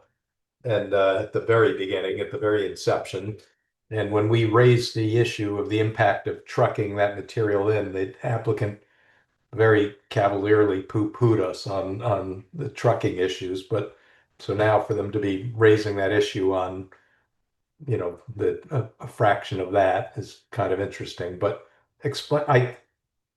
I'm struck by the fact, first of all, that in the town of Fairfield, as you've probably read in the paper, we have pending about 9 8-30 applications, 2 of which have been, well, more than 2 of which have been approved and are going to come online. And one very large one that's going to produce hundreds, probably over 100,000 cubic yards of fill. So I don't understand why the everyone isn't working towards right now hydrating the wetland and preserving the wetland, and certainly robust water testing for any water that will go into the wetland, and why there's a rush right now to relax this fill requirement when obviously there's a lot of development coming online in our area.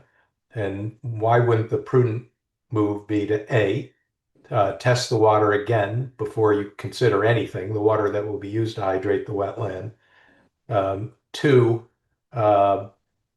get the pumping and get the system working. And if the applicant wants to demonstrate that its solar powered system will work, then maybe there can be a trial period while they demonstrate on some at least model basis how that might work over a period of, say, 2 years. And then over that 2 years, let's have a really open process on whether fill is in fact available, so that this commission can satisfy itself and the public that's depending on it that, the right thing is being done here. I mean, why wouldn't there be sort of an open process where the applicant documents over a year or 2-year period its efforts to acquire the fill? Let's once again test the water, and let's try out a system that pumps water into the wetland. And if it's going to be solar powered, then bring it on. Let's go. Why isn't that the sensible outcome here? I'll just posit that. I'm not going to take up any more of the commission's time. I appreciate your patience, and I appreciate the opportunity to appear before you on this, and as does my client. And if you have questions for me, I'm happy to answer them. If we could take down this graphic, it would be also appreciated so we can see everyone. So, perfect. So that's just a thought, though.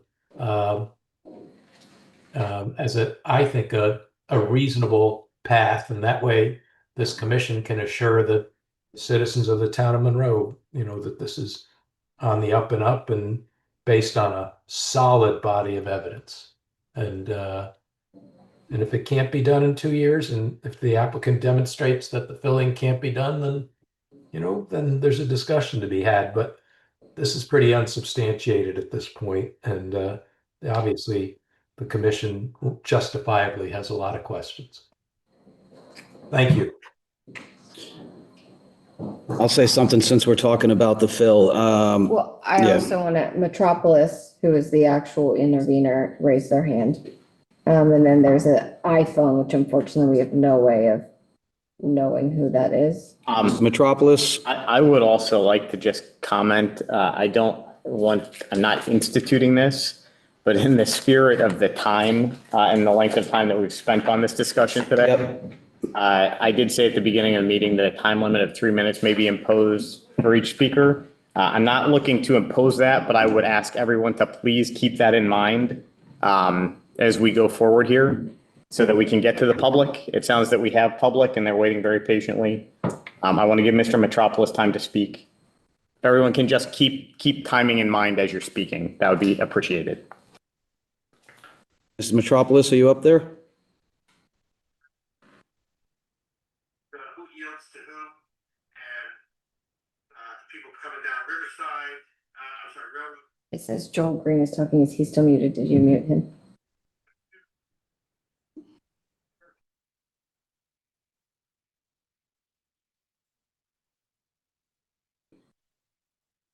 Did you do the ask to unmute for Metropolis?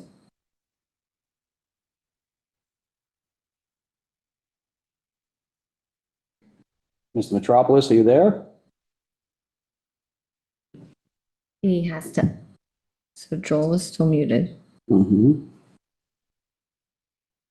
He is. He is, No. Mr. Metropolis is on by phone and he's trying to.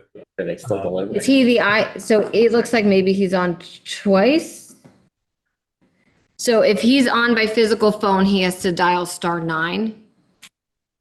Oh, I guess to raise his hand, which he did. For some reason, the iPhone that's on here, I can't have unmute. We asked to unmute him from the one that says, It's impossible. Metropolis. yeah, P Metropolis. We've Yes, given it's *9, right? to raise his hand, but he did. The iPhone that's on here is not giving us any option to actually unmute. So we're unmuting the one that says, oh, there you go. iPhone, somebody on iPhone? Can you hear me now? Is that Mr. Metropolis? Yeah. It looks like you're on twice. Well, I've got terrible cell reception here, at least on my end or your end, but I'm on just my cell phone now. But hey, I'll make it quick.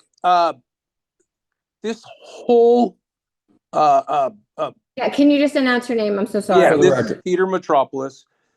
Okay, this whole remediation permit that they've been talking about that we're trying to redo now was nothing but an elaborate scheme to operate a solid waste facility, to import it, to profit on it. Since Arnold Karp cannot be paid or cannot charge for solid waste that he will crush and use as fill, now he doesn't want to fill it. But you guys are missing the ball here. All the stuff that they imported where you have no idea where it came from. Yeah, Arnold Karp might say he had it tested, but you guys have never had it tested. They crushed it and they put it in the most sensitive portion of that hole, which is the bottom up where it was a lake. Now, I'm okay if for the last 400,000 yards, the last 40 feet to raise a fill, if that has 1% asphalt, that's one thing.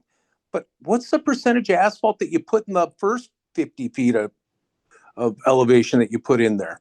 You have no idea what's in there. So if you are going to change this permit, you should simply get a current condition of the water, what fill was put in there, and then you can change it. Maybe it's consistent with what you already have in the hole. If there's no water contamination, then we have nothing to worry about.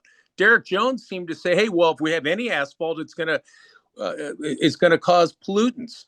Well, why don't you look what you already placed? And that's easy. So I'm fine if you want to adjust it to 1%, 2% asphalt, and then just let them. But ultimately, Arnold Karp just doesn't want to pay for it. He wanted to be paid to operate this, just like they did in all the other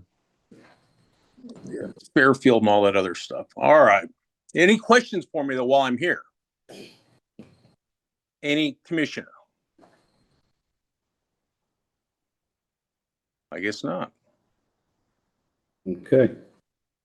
I will ask one question.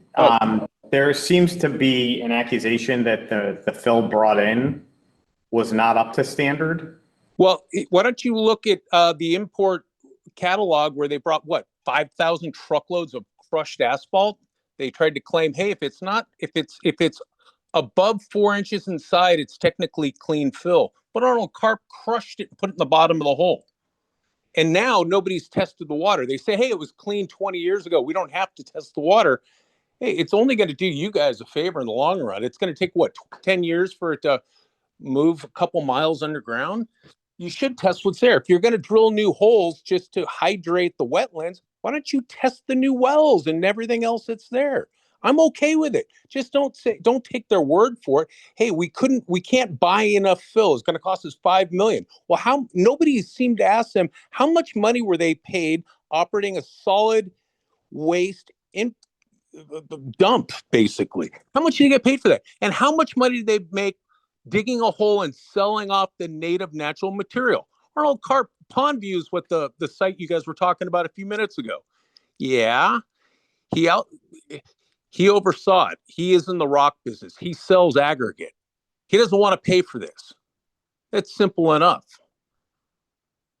If you're going to let them off the hook, just test the water now and just say, use 4% asphalt. Who gives a shit on this? But just test what's already there.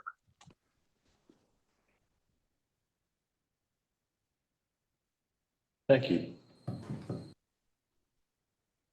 Let me, Steve Finn for the record. The fill that was placed that brought this property up to the level that it's currently at was already tested extensively. Those test results were provided to the Planning and Zoning Commission. That's why they approved the excavation and fill permit. They also put in protocols that required that while that existing material on the site, which was tested thoroughly, that as it was being placed, that it be monitored by this third-party independent agent who did monitor it and did issue reports. Mr. Metropolis has again raised this issue of a solid waste disposal facility. He made at least 3 complaints to DEP, asking DEP to investigate this property. DEP did investigate, never issued any notice of violation. DEP has never required a solid waste disposal facility permit for this, and that exact claim was rejected about 3 weeks ago by a judge at the Superior Court.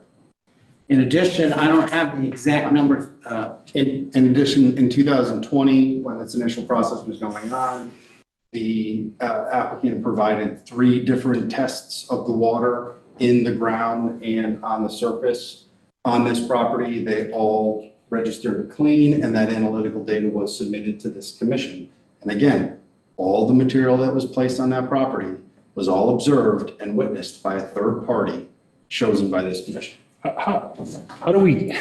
It's all part of, so all of that information is all part of the record because this is a modification of that previous approval. So yeah, I guess I operate with trust but verify, right? And I'm not saying from your perspective, but I'm just saying, like, how do we look up the records to see, number one, what the fill test showed, if planning and zoning has that?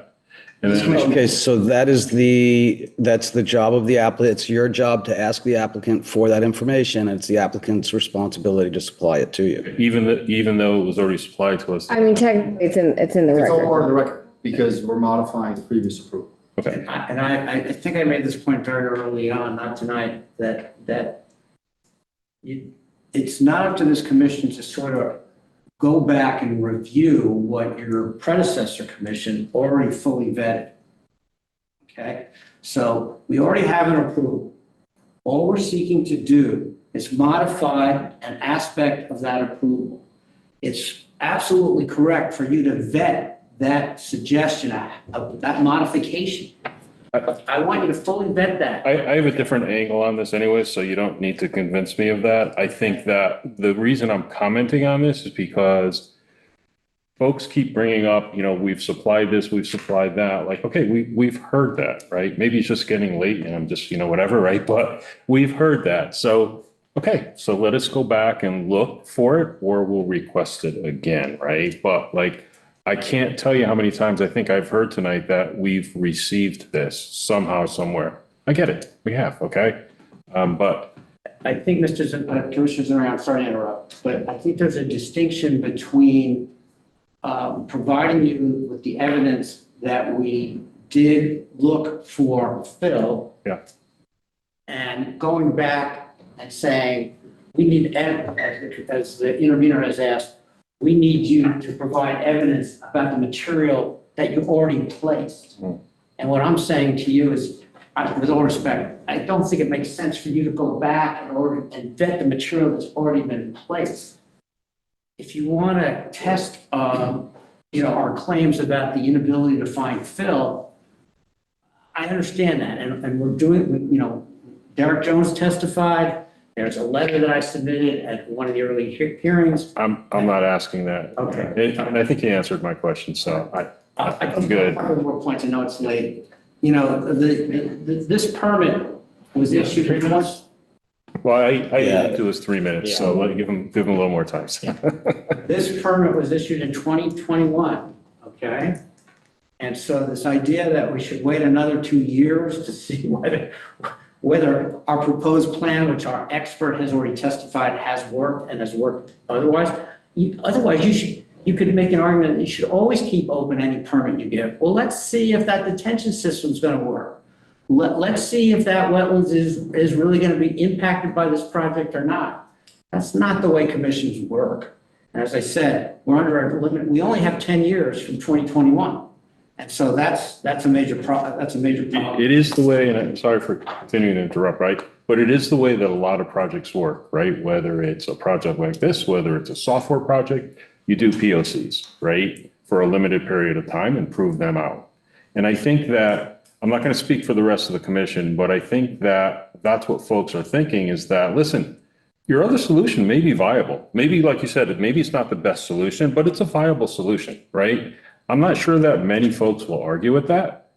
But I think what people may think is that, right, because I think Commissioner Stewart maybe brought it up, whatever, like we just want a little bit more proof that the hardware you're talking about and the systems that you're talking about are actually going to prove out to be what you're saying they're going to be. I think that's the crux of the situation here. It's not that it's not a viable solution, at least, right? And I know we're not deliberating tonight, but that's very helpful to know. So what we're really talking about is whether the pumping system, whether the proposal for how to pump water to this wetland has been sufficiently vetted to make sure it's going to work and it's going to continue to work into the future. And that's a fair point. I thought we discussed that perhaps that can be delegated to the town engineer as a condition of approval. That's for you to determine in your deliberations. I mean, in fairness, what we heard from you is that we're still working these plans out, right? So, I mean, we've heard that a couple of times tonight. So we're just operating on what we heard. That's all. I'm so happy that you narrowed that, your area of concern. I'm going to make one last point and then I'm going to sit down, I promise. And that is, Mr. Green made the point, well, there's 100,000 cubic yards of fill. Where's the evidence that would meet the material acceptance procedure for this property? You can get fill. It just doesn't meet the material acceptance procedure. So with that, I'm going to sit down And I'm going to clarify one thing. They're being very generous in the fact that they're interpreting that they have 10 years. They don't. They have 2 years. And then every 2 years, they have to ask the Planning and Zoning Commission for an extension. So they actually only have till December, I believe it's December of 2025 for their current permit. And then they have to go to them and prove why they can be granted another 2 years, because we will only grant it in 2-year increments. So like, there's a little bit of a wild card here, which is that it's not actually 10 years. It's actually 2-year increments that they have the permit for. And at any point, the Planning and Zoning Commission could not grant the extension, Yeah. And by the way, I'm not suggesting that you should take it to, I mean, I think that's what I had heard other folks say. I'm not suggesting you take 2 years or, whatever, to vet this or do a proof of concept, right? But you're coming to us with probably what is a viable solution that we're first hearing tonight, I believe, right? With wetland number 5. Oh, with wetland number 5, yes. Which is in addition to this solution. I think it's just a matter of, well, how soon do you think you could prove that out? Because there's not a lot of time left. And if that happens to be your fallback, right, you want to make sure that you kind of prove that out. Well, I guess, do a lot of hearings from a lot of commissions. Every application proposes something. The commission reacts to that application, offers a decision based on the merits of that application, and then that application proceeds with work. I guess I'm confused as what you mean by prove that out. If we're proposing to construct wetlands, install pumps and hydrate the wetlands, right? The act of an approval allows us to go do that. We have to do that. We need an approval to to do it. And I think to one of the things that I talked about What did you before, just say? You need approval to we need an approval to go do this. We need an approval. hydrate the wetlands?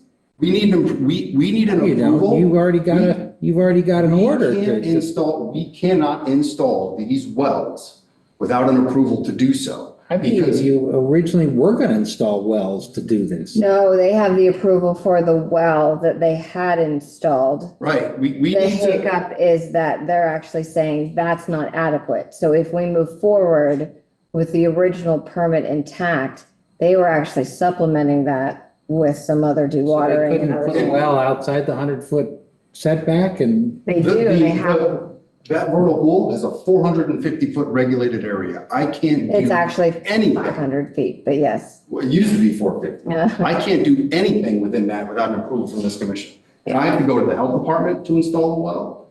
There are a number of things that have to happen before I can put that well in. I mean, the idea would be if this commission denied this, they still have to come back to us because they're actually out of violation with their permit because they don't have an active well on site. They would have to come back anyway for some other well option for a temporary measure while they're still trying to get the fill. Is there a difference in us approving this pump system as a solution to the violation without modifying the amendment, amending the original approval? So if we were to allow that as a short-term solution, say X That's number of. what this application is asking. I know, but there's a violation simultaneously. That's what this is. That's what their original submission is actually it's a remediation to the violation. We're trying to be proactive to address this, to fix it, right? Nobody wants to have all those trucks come into the property. Nobody, we want to hydrate the wetlands, which is what the impact was in the first place, and we want to build another acre of wetlands. And you have an intervener. Are you guys gonna offer an extension or are we done tonight? Because if you're not, I think the public should be given an opportunity to speak. It's 10 o'clock and ready for bed. So what else does the commission want from us to make a decision? Oh, I can say for one thing, this sales spec is good, but it's not enough. I need to know specifically what size you're thinking of putting in, how many solar panels, how many watts you think you're gonna need generated, and how many gallons that's gonna. And I guess my question is that level of granularity to the technical aspects of the pump, something that this commission needs to weigh? Or does this commission need to approve the concept of hydrating the wetland with a pump and then rely on this town engineer to make sure that everything meets the intent? You just said you couldn't drill a well without our approval, yet I don't think you show where these wells are gonna be We drilled. do show where the wells are proposed. They're on the plan. They have to be on the plan in order for us to get approval to do it.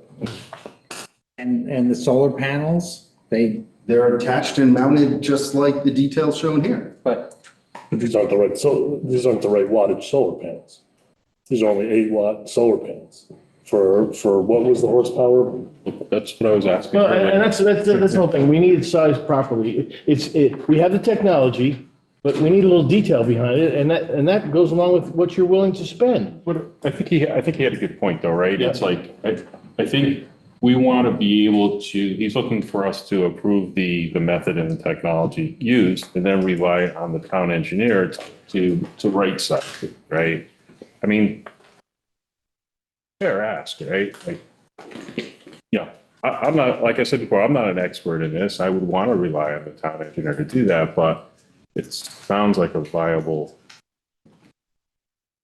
I will concur. I made notes to myself an hour and a half ago about comments before we either close the hearing or continue, if it's not going to be continued, extended, right?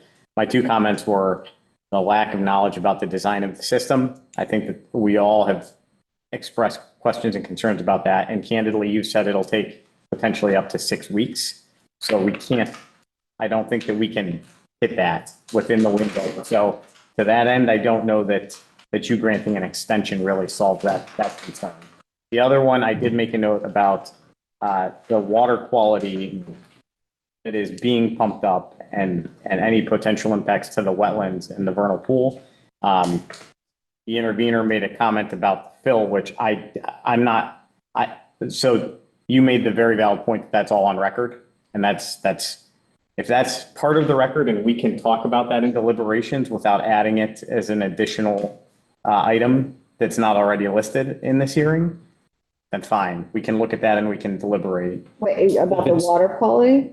They said that there was water testing that was done that said the water was clean in 2020. And fill test. And then fill testing.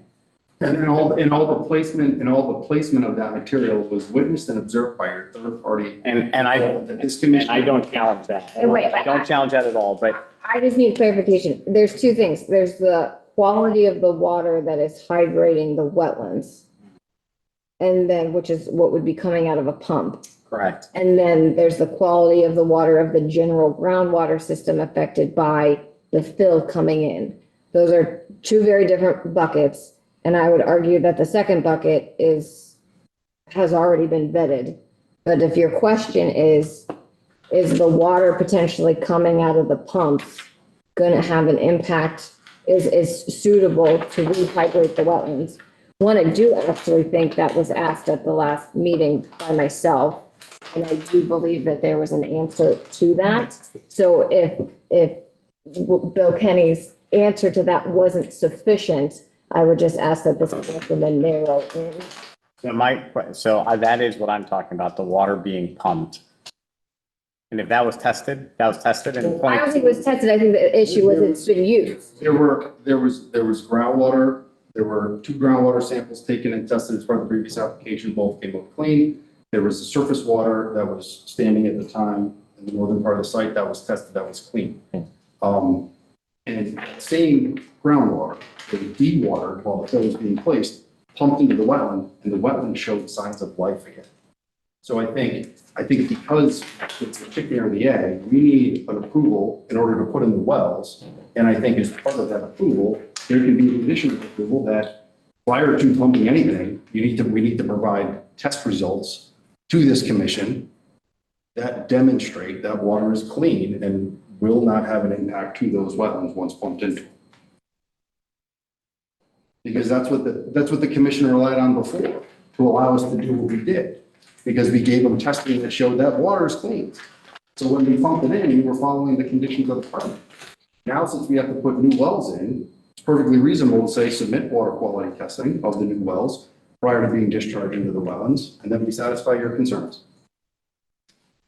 So, you're showing one well on the plans? We're showing well location. I'm assuming they have to be spread out though, because you can't put, one well doesn't do it. I don't think you want to put another well right next to it. At least that's my thought anyway.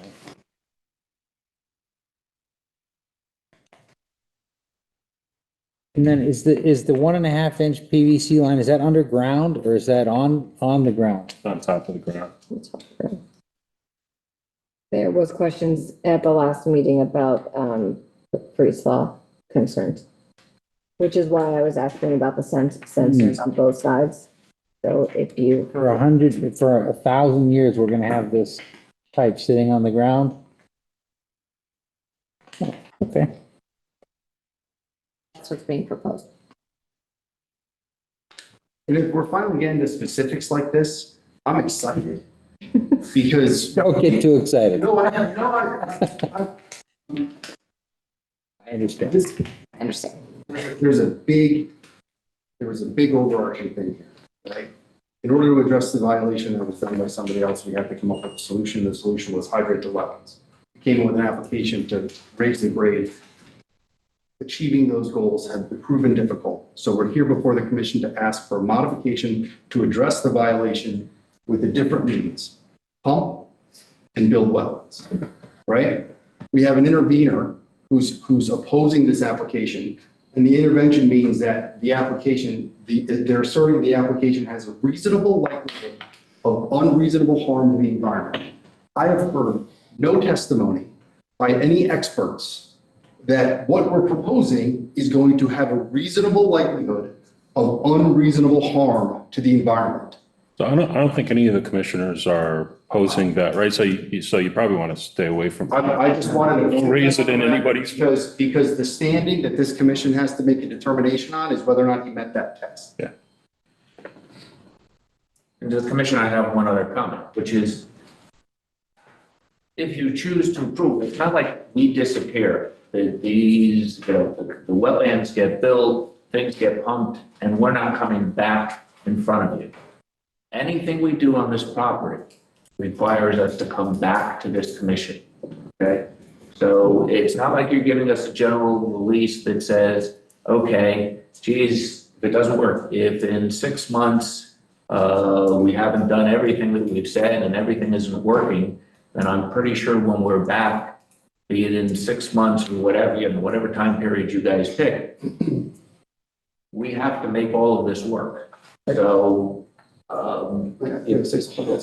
and I think, and I'm saying this without discussing with my client first, but I'm hearing that there are specific questions about the pumps, where they're going to be. There's concern about those pumps being on the surface. I'd like to request a continuance, and I'm not going to request it for 6 weeks because I'm pretty sure that we can motivate some people to answer some questions in an earlier time frame, and we can provide specific, succinct response to those questions about exactly where all 3 pumps are going to be, how all of the piping is going to be either buried or on the surface, and more specific information about the pumps and the solar panels to address some of these concerns. And I think that may put us in the best position to have everyone feel comfortable about what we're requesting and to allow this commission to act with, a high level of confidence in what we're proposing as a correct path. I think there was also a lot of discussion about the proof of inability to get the fill that you need. And I don't know, I don't know that everybody's satisfied. I think it's a moot point though, right? If they go with this other approach, that's a moot point. Like, that's why I was trying to ask, are you still going to need fill requested by planning and zoning if we are in favor of this option of pumping and hydrating, right? Correct. So that may be a moot point. But we did state that certainly the other approach that was already approved was a better approach to the long-term health of the wetlands. I think we all decided that was a better approach. Just this modification is another approach. If you take into account the economics of the other approach, it's really not very viable. And your individual opinion. So, I mean, the question is does everybody else on this commission agree to that, or is there? Absolutely. Good point. As we're asking them for more information, I'm asking the commission, is that more information that we want the applicants? I agree with you. I think we can work, I think as Derek Jones testified this evening, we can work with him, get the email results that he received as part of his analysis of the different locations. So I will also say we will work with Derek to get those results to submit to the commission to offer further justification as to how difficult it has been for the applicant to source the material. I think if I know we need to let the public speak, and they've been very patient. I think if we continue this hearing, if you request the extension and I think we'll agree to it. You guys are verbally agreeing to it. We would just ask for a letter tomorrow. So I think if you can come back with the information that you're talking about, I think it will go a long way in helping resolve the concern. I'd also like some more information on what you're proposing to ensure the long-term maintenance of this, whether it be deed restrictions or bonding or annual inspections or whatever. I'd love to see a list of all those things, not just, it's the same as the detention pond, because detention ponds are not maintained all the time. Is that up to us? And if you look at James's memo, those are things he would like the commission to consider. I think what we can do is we can prepare a proposed protocol. What you're proposing? Yes, for inspection and maintenance of those pumps. Submit them to the commission, and you guys can take that. Make the final. Modify it as you see fit. Thank you. Thank you. Where do we go from there? We would like to welcome the public to participate. Public. Michelle, 37 Cottage Street. I'm gonna try and make this one really quick for everybody's benefit. I'm gonna pretend everybody's not peeing on everybody's leg. And pretend instead you're the IRS. IRS says you bought this piece of equipment, you wrote it off. Fine. When you realized it was more cost effective for you than paying to have these 50-pound buckets tested, you bought a piece of equipment. Show it to you guys. Okay, we got proof they're testing their own stuff. 2, IRS says you run it right off for miles. Who, what, when, where, why? Mileage logs are required. Whether you're S Corp, C Corp, self-employed partnership, doesn't matter. Somebody's got records for this business. I went to this future McDonald's with my piece of equipment. It tested like crap and it didn't pass. I went back to the office. It's in your mileage log. It's required by federal law, unless you're not writing it off. Pretty unrealistic. So I'm gonna guess if they can't come up with the other stuff that you want, there's gotta be some kind of paper trail, because there always is for tax purposes. So that part, if there's no way in Hades right now to prove the proof of concept, short of research, on that vernal pool. Vernal pools in New England are March to June. By June, salamanders are hitting the ground, gills are gone, or the little frills they have. They're not aquatic anymore because the vernal pools are drying up.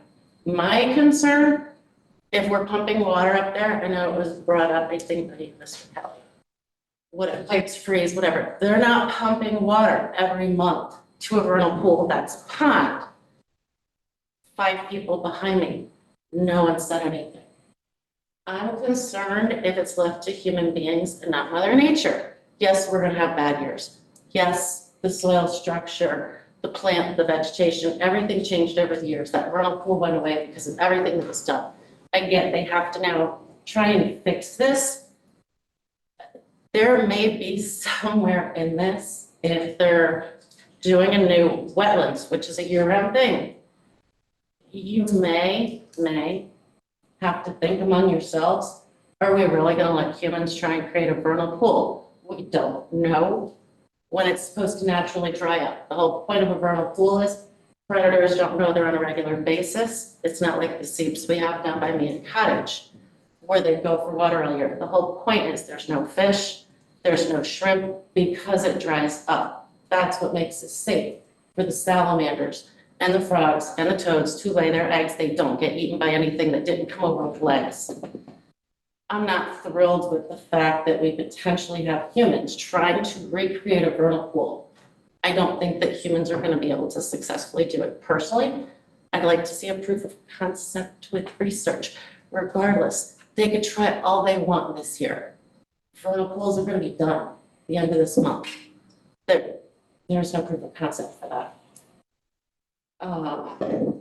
And no matter what, if we can please stick with the real strict stuff of, yeah, no, we're not using asphalt. Asphalt, back in 2020, Connecticut said you could use a certain degree of asphalt in this bill, and it is acceptable for this environment. They've told you like 5 times, they were told no. We are allowed by state in certain places to dump contaminated soil as clean fill, because we treat it with something to kind of bind the contaminants, I guess. It's not allowed in certain areas. This is all surrounded by wetlands that are aquatic. It runs through Monroe, runs through Trumbull, runs through Bridgeport, Bearsley Park, and out to the Sound. You guys have like a huge burden with this property to make sure, no matter what, we are not deliberately approving somebody to put in something we shouldn't, not because of cost, not because of anything. There's got to be other ways, whether it's you guys approve this route and we hope it's a Hail Mary, but to modify what they could potentially fill with, I'm going to ask you, look at the stuff in 2025. I will email it to you guys. The stuff that's in asphalt is awful. And it's specifically in the email I will send you. I didn't do it because I couldn't find it till today. The first 4 things it lists are all very toxic to aquatic life with long-lasting effects. Specifically, asphalt can't go. I don't care if it's 1%, 0.5%. Because I'll call every freaking paper and news channel into the sun. That's the one thing we can't do. You gotta try and find some other solution than modifying fill that goes in there, please. And there are other ways to find records. So, have a great night. Thank you. Is there anybody else online? So we ask you to raise your hand. There are other people online, but there's nobody raising their hand.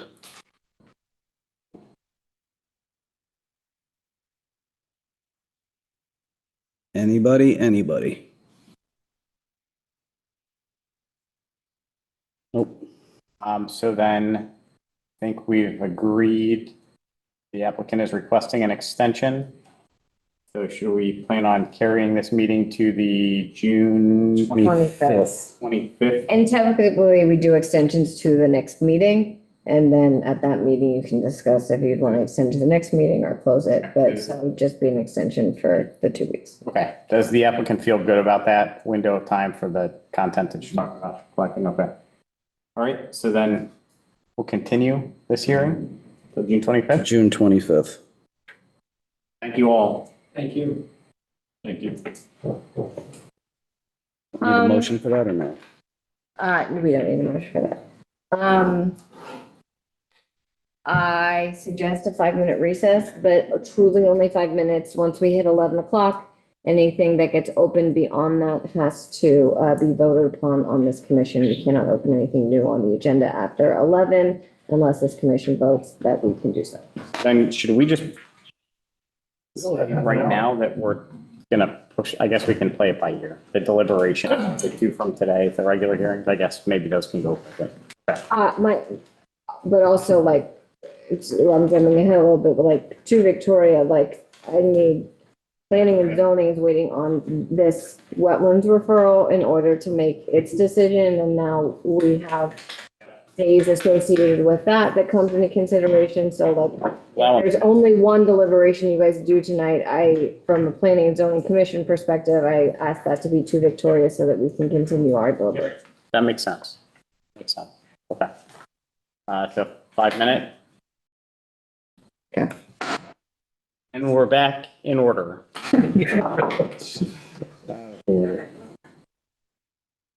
Okay.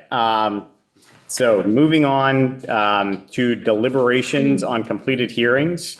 The first that we have tonight is IWC-2025-03, file number 1526, 2 Victoria Drive, proposed construction of a 10,000 square foot daycare and associated site improvements.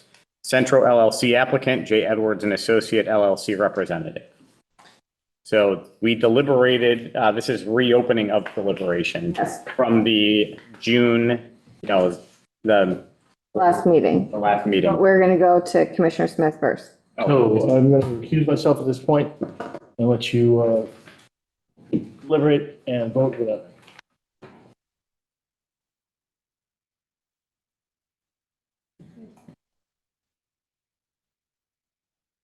Okay. So this is reopening the deliberations. Does anybody have anything that they feel that they need to say or any thoughts? Continuing from last week's conversation? Now, do you want to go over potential conditions of the approval? Did you have any?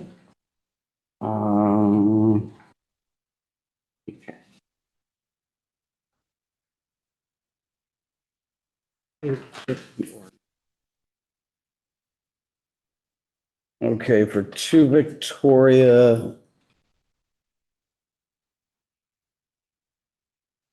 Conditions of approval could be.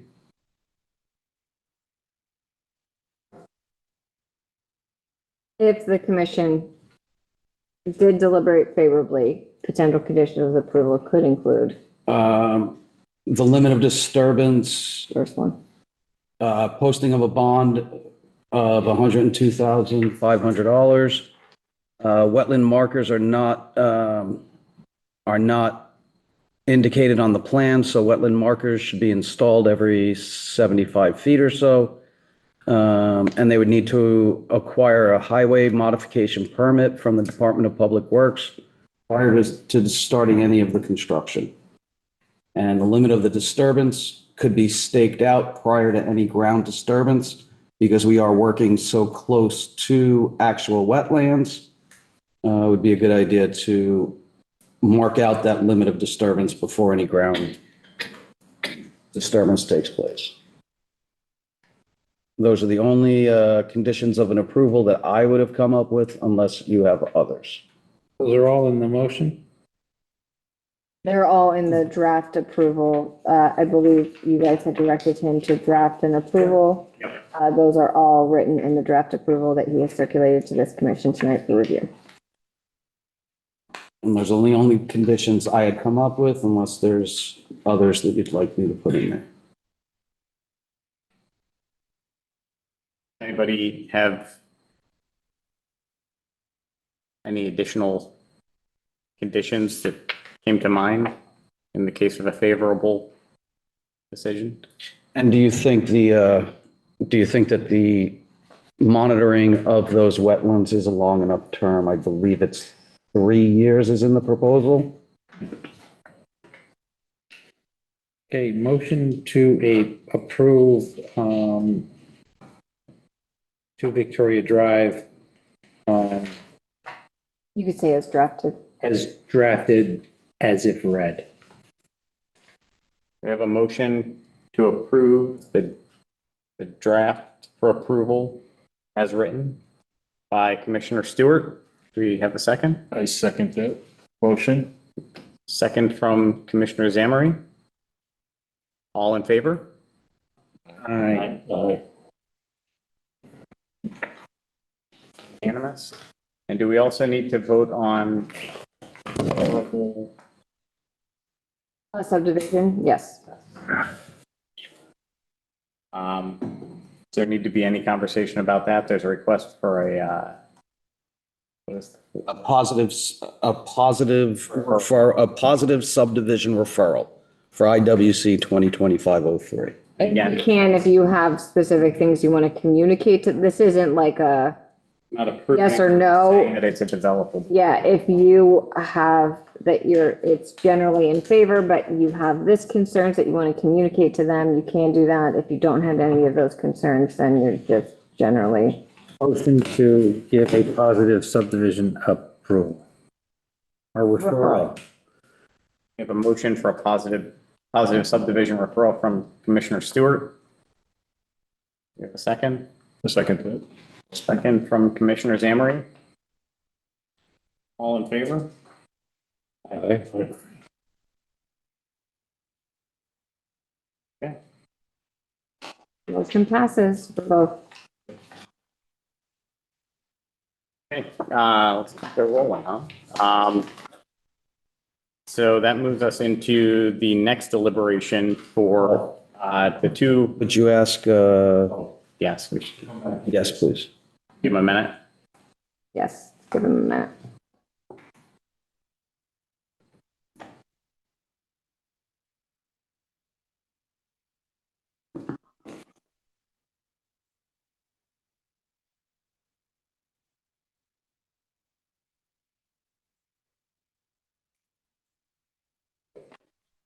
Commissioner Smith.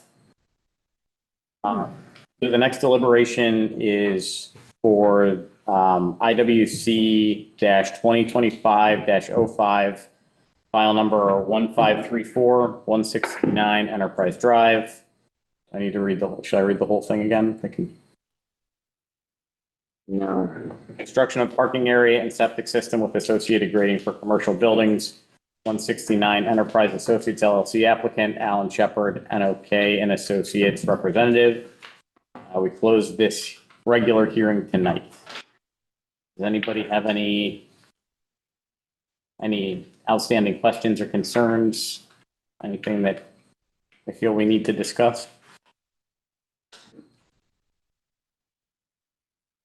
Commissioner Fernandez? I do not know. No. Commissioner Smith? No. Commissioner Zamory? No. Commissioner Stewart? No. Commissioner Sabia? No. You have any conditions of the approval? 169. Was there any bonding? Was there? There is definitely bonding. Okay. Definitely a bond referral.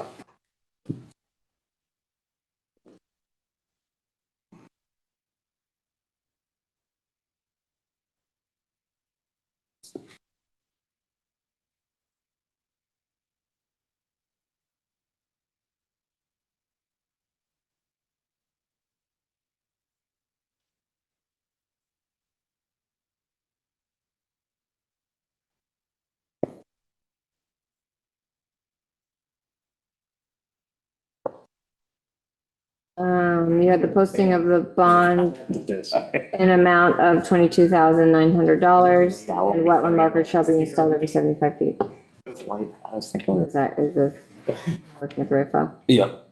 So wetland markers were not indicated, so we could put that on there, and the bond amount of, $22,900.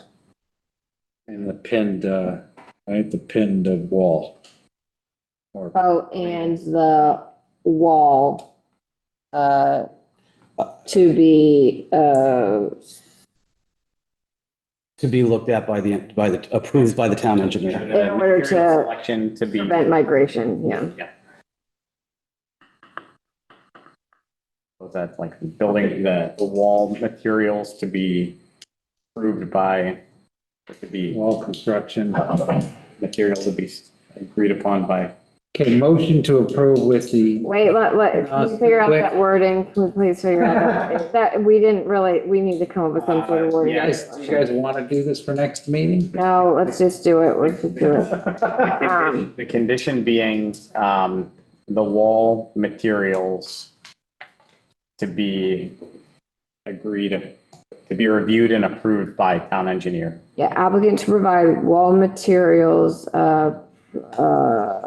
to reduce potential migration to the satisfaction of the town. Options though, because they were all, it was all gonna be. Right. Concrete, or, you know. Doing that right on. Materials, yeah. Yeah, and that's Construction. okay, so posting of the bond amount $22,900, wetland markers shall be installed every 75 feet, an applicant to provide wall materials, to reduce potential, to provide wall material installation process to reduce potential migration to the satisfaction of the town engineer. Yes. We have a motion Motion. to approve. Oh, yeah, absolutely. To approve 169 Monroe Drive with the 3 discussed conditions and our general conditions. We have a motion to approve by Commissioner Stewart. Do we have a second? I'll second. Second by Commissioner Sabia. All in favor? Aye. Aye. Say Motion. I'm gonna need to pull up that. unanimous vote. new one also. All right, last deliberation is for IWC-2021-09-A2, file number 1382. Which one? 1271 Monroe Turnpike. It was our second regular hearing. It's, the Ridge. The ridge. Oh, that thing. Okay, yeah. Proposed This one. modification of location of units 2021, 22, and 25 to be 5 feet closer to wetlands. Ridge Builders LLC applicant, J. Edwards Associates LLC representative. Any questions, comments, concerns? I do not. Commissioner, yep, I should go down the list. Keep this moving. Commissioner. I'm Commissioner. gonna abstain because I abstained last time we voted on this, when I went from 19 to 25 houses. And I'm gonna abstain this time for the same reason. Commissioner Zamaria is good. Commissioner Stewart? I'm good. Commissioner Sabia? I'm all right. All right. Hey, you guys got any suggested conditions? All right, move ahead. No. Okay, motion to Standard approve conditions. 1271 with the standard conditions. We have a motion from Commissioner Stewart to approve with standard conditions. No, second. Second by Commissioner Fernandez. All in favor? Aye. Aye. Aye. All opposed? And abstaining. Commissioner Smith abstains.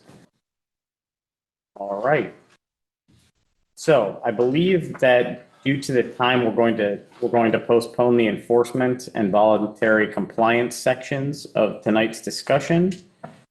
I think the only other item for us to talk about is the notice of inland wetland citation for 68 East Village Road. And staff really apologizes and thank Commissioner Sabia for being on top of it. Technically, we didn't have general participation tonight. I doubt anybody is still on, but I don't know if we would skip over that. to good measure That's what happens when you put a vice chairman in charge. offer it. Is someone on? We also still have to, there are some people still on. so. Okay. We also need to approve minutes from the last meeting. No, we don't. That could get pushed. No, we can push that. Before this, should we give the, I would say, yeah, can we give the whole question? okay. Apologies to anyone that has been waiting. Is there anyone in the public that would like to participate in a general nature about anything that is not before the commission currently or soon to be before the commission? Anybody raise your hand? Probably asleep. We have no one. I would hope someone would have spoken up though, if they really did. I believe they would, but, yeah, for good measure. Thank you. Thank you, Commissioner Sabia. Okay, so notice of inland wetland citation, 68 East Village Road. Is there, Do you want to give a background on that? Yeah, so, we would like to formally request that you send a citation, I think. as it's drafted, I'm comfortable with as drafted. I'm open to any other feedback, but we did set a date. We set a date. we set a date for beginning of June, and that has come and gone. No action has been taken, And no and we've had, plans have been. and no plans have been submitted as asked. And it's worth noting that it was a winding road that led us to that point.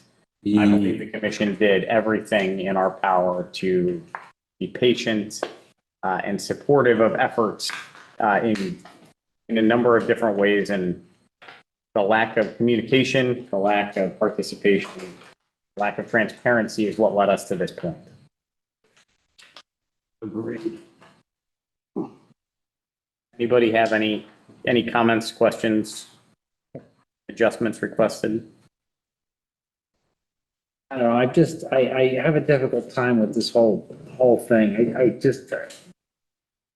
don't know, it just seems like we're making a huge deal out of something that's pretty small. You know, I mean, if he was in the wetlands, I would agree, but how far away was he? It just seems like we're, you know, digging an even deeper hole. You know?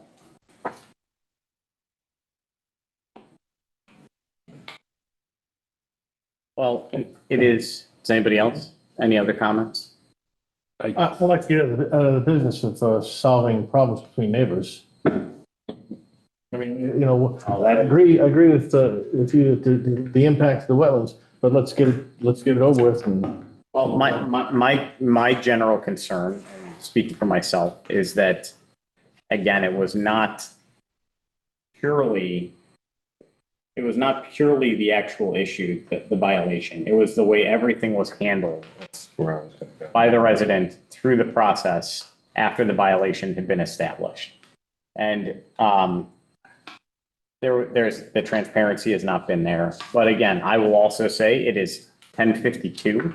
So if we feel that more discussion around this citation is merited, then postponing to the next meeting before we make this decision is something that I would not object to.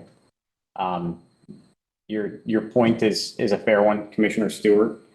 And I think we ought to treat everyone the same, no matter how much we like them or dislike them, obviously. I don't think it's a matter of dislike. I mean, in fairness though, right? Like, I think, sorry to cut you off, right? But I actually do tend to agree with you on your statement. I do also remember we did try to bend over backwards to help and support this resident. But I think when there are comments made that are not deliberately not truthful to an entire commission, that's not right. Right. Well, I agree with you. You know, I mean, I think we're talking about which part, the fact that his house wasn't for sale. Well, I think also this commission gave him the opportunity, like, we're willing to entertain a remediation, staff is willing to entertain a remediation, which is just get rid of some of the fill that's in that area, stabilize it, plant it with native species, and that's a viable option for remediation. Oh, I agree with you. I agree with you. But he's not willing to propose that. So, Well, he was If you- talking about, talking providing us a plan to extend it. And I know it became difficult and it was a long run, but I'm like, We gave him an opportunity to submit an application. We already have. We did, and he said he was going to do that, but then he didn't. Right. In the beginning, we did offer, like, he was willing to, he almost walked out of here and said, I'm just going to fix it. And we kind of brought him back and said, oh, well, don't be hasty.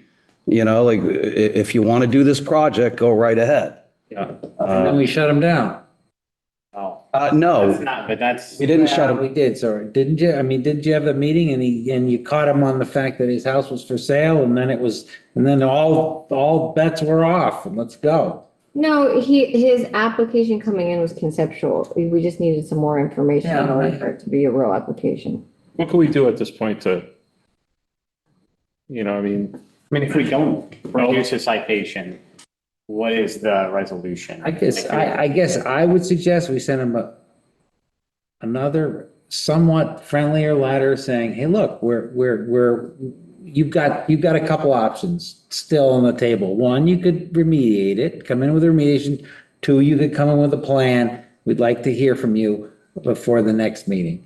And I hate to have him come back here because it just drags things out, but I'm afraid if we send him this thing, he's gonna, I don't know if they'll send it to his lawyer or that was a We do, threat. that doesn't correspond with us, but we correspond with his attorney at this point. Like, we send his attorney stuff, Okay. but his attorney doesn't. Because he does have that piece of paper from the town. I know it doesn't give you the right, but that piece of paper, And I've offered to talk to her, I've offered to, she's never taken me up on it. So no, he's that gives him that, so I he's got a good argument to say, hey, I got a permit for this in the DPW should have known that I couldn't go beyond that thing. And if they wrote 30 feet, I built 30 feet. So, My other comment is that, he has been unhappy and has stormed out once or twice. So I'm not sure if this is going to, elevate or escalate that unhappiness and tension. I will say the way he treats staff, I don't know if there's much more escalation to go. It's pretty peaked out. Yeah. Yeah. I, for one, agree with Commissioner Stewart that we should give him So I don't oppose that. options. Right. I don't oppose that. I think our I issue, don't know what I don't know our how to solution even, is next, we because don't even know how to communicate with him at this point because we can't get a word in edgewise. So a letter is probably the only way to go. the problem is that we have done all of these things. This is becoming a cycle now. Like we said, you need to remediate, and he came in and he said, well, my intention was to do this. And we said, well, you can submit an application, but there's a deadline around. And he said, okay, I'm going to do that. And then he came in with conceptual plans, not an application. And we said, it needs to be an application and we don't have time for this mess around. We need you to do it. We told you needed to do it and it's not been done. You need to do it. And he got upset about that. And he threatened the legal action then. Mm-hmm. And so we at that time, we said there's going to be a date for a citation. If you get remediated by then, great. So he's had time to remediate, and he hasn't. And then we've given him this ultimatum, and now we're here. So while I don't disagree with you at all, I can't help but wonder what comes next then. Do we just go back into that same cycle? Do we say we're giving you more time If you want to to give him one more remediate? round, give him one more round. And I don't want to judge a character of a person that I don't know, but if we're giving him the time to remediate, is that the time he needs to sell the property? Yeah, but anyone who buys that property is gonna be, he's gonna have to tell them, and he's gonna wanna remediate it before he sells the He doesn't property. have to tell them, Have to tell him if he listed privately. but I would hope most people call He it. doesn't have to. I guess he could not, but he would be in a little bit Doesn't of have to trouble. tell It's probably. Hey, we got two. I mean, he does have a violation, correct? Yeah. He does, he has Official an violation. official violation on his. His attorney knows about that violation. He's gonna have to, trust me, he gets an offer on that property, he's gonna be in here 5 minutes with a backhoe, scoop that shit out and get it resolved. They could have done that since the last time we met with them. Right, so I think just doing the same thing again, it's not, I think Probably maybe. won't. It probably won't, maybe do something a little different this time, right? Because, right, what's the definition of insanity, right? Well, I mean, there's nothing more to do. We've given them lots of opportunities. I support the idea of delaying To the vote on this citation. I don't think we should be taking it off the table because I similarly to what some others are voicing, I don't. What about a letter to tell them, look, this is what we're doing and we need to respond by June 30th or whatever date? I mean, we, June 1st. yeah, I mean, we could give them another shot, but What is it? he hasn't responded to the other ones, so. For the record about like doing the same thing, treating everyone equally. Yeah. What does it say to every other person that we? But if you believe, We give people years, it seems like, every if you time. give him a citation, though, you're actually now giving him the legal action to appeal it. So go to a citation officer, maybe the citation officer will rule in his favor, but you're actually giving him the option now to actually appeal the action. Or, if he doesn't respond within a certain amount of time, he's assuming that he is responsible for it, of which then he has to rectify it within so many days. Does it say that in your letter? Yeah, it gives all the background of what to do, how to appeal it, what would be the next steps, things of that nature. We try to be as Deadlines. possible with them. So there is an advantage of like, well, now there's, his attorney can appeal it, we can go through that process and there can be another sort of rectification on the. Yeah. How about this? Or do you want to, he can You know- send him an email. I do not suggest calling him, but you could send him an email just saying that This is coming up in our next meeting. and the commission's really split and they want to do a goodwill effort. And if you're willing to entertain that, please come to the next meeting and maybe we can discuss some options again, another timeline. I think that seems reasonable to say the last meeting went over. When we got to this topic, there was a little bit of back and forth about the finality of a citation and how we've tried to work with him. The commission would like to see you one more time before issuing. Well, I don't know whether we want to just see him. We wanted to make a decision. I think at this point. I want him to come back and say, yes, I'm going to remediate it or you're going to see my plan. Yeah, I'm open to, we're not discussing a plan anymore from my perspective, honestly. I think it's. You're probably right, because if he's selling his house, why would he want to? I think for this. we're open to hearing about remediation with a very limited window of time. Because what he's talked about is moving the material over to his driveway. I don't know or care what that remediation, I want him to show up with a plan that's actionable within a date in the next meeting. I've already supplied him with a plan. With the last go around, you asked me to issue him a voluntary compliance for remediating. Okay. So I sent him an actual plan that showed him how to remediate it with hay bales and. He didn't do anything. No. Well, then that would be a great. And that's thing. Have you decide on this? With that came the June 1st deadline. Yeah, right. Here's the remediation plan. You have till June 1st to do this. So send him the email and tell him he was saved by the bell this week. And ask him to either attend the next meeting and commit to the remediation that you've provided to him, or to expect a citation. Attend the next meeting, have the remediation done, or come to the next meeting. If you don't come to the next meeting, the citation will be enforced. Well, I'd say we're going to discuss the citation at the next meeting. We'll be discussing the citation at the next meeting. If you'd like to be there. Remediation easy enough that it can be done by the next meeting? It's pretty simple. It's really not. Then, yeah. To Commissioner Stewart's point, this isn't an egregious violation. All agree. Yeah, it's a little violation. It's the way in which it's being handled. Yeah. Okay, so then, yes, I would tell him his options are to end the next meeting and provide evidence that remediation has been completed. And otherwise, the citation will be discussed and determined at that time. I think that's fair. We need a motion to adjourn. Yes. Actually, it's now, yeah, motion's not a vote, I guess. I was a little bit worried we were going to have to stay here in town hall until tomorrow. Not allowed to do anything after 11, right? Yeah. No, without a vote. You can't open something new without a vote. We can certainly. And we'll push minutes to the next one. Yes. Yes. Okay. Do I need Got a a, motion? Yeah. I have a motion to adjourn? Motion to adjourn. Motion to adjourn from Commissioner Sabia. Do I have a second? Second from Commissioner He's got to Smith. get home to bed. All in favor? Aye.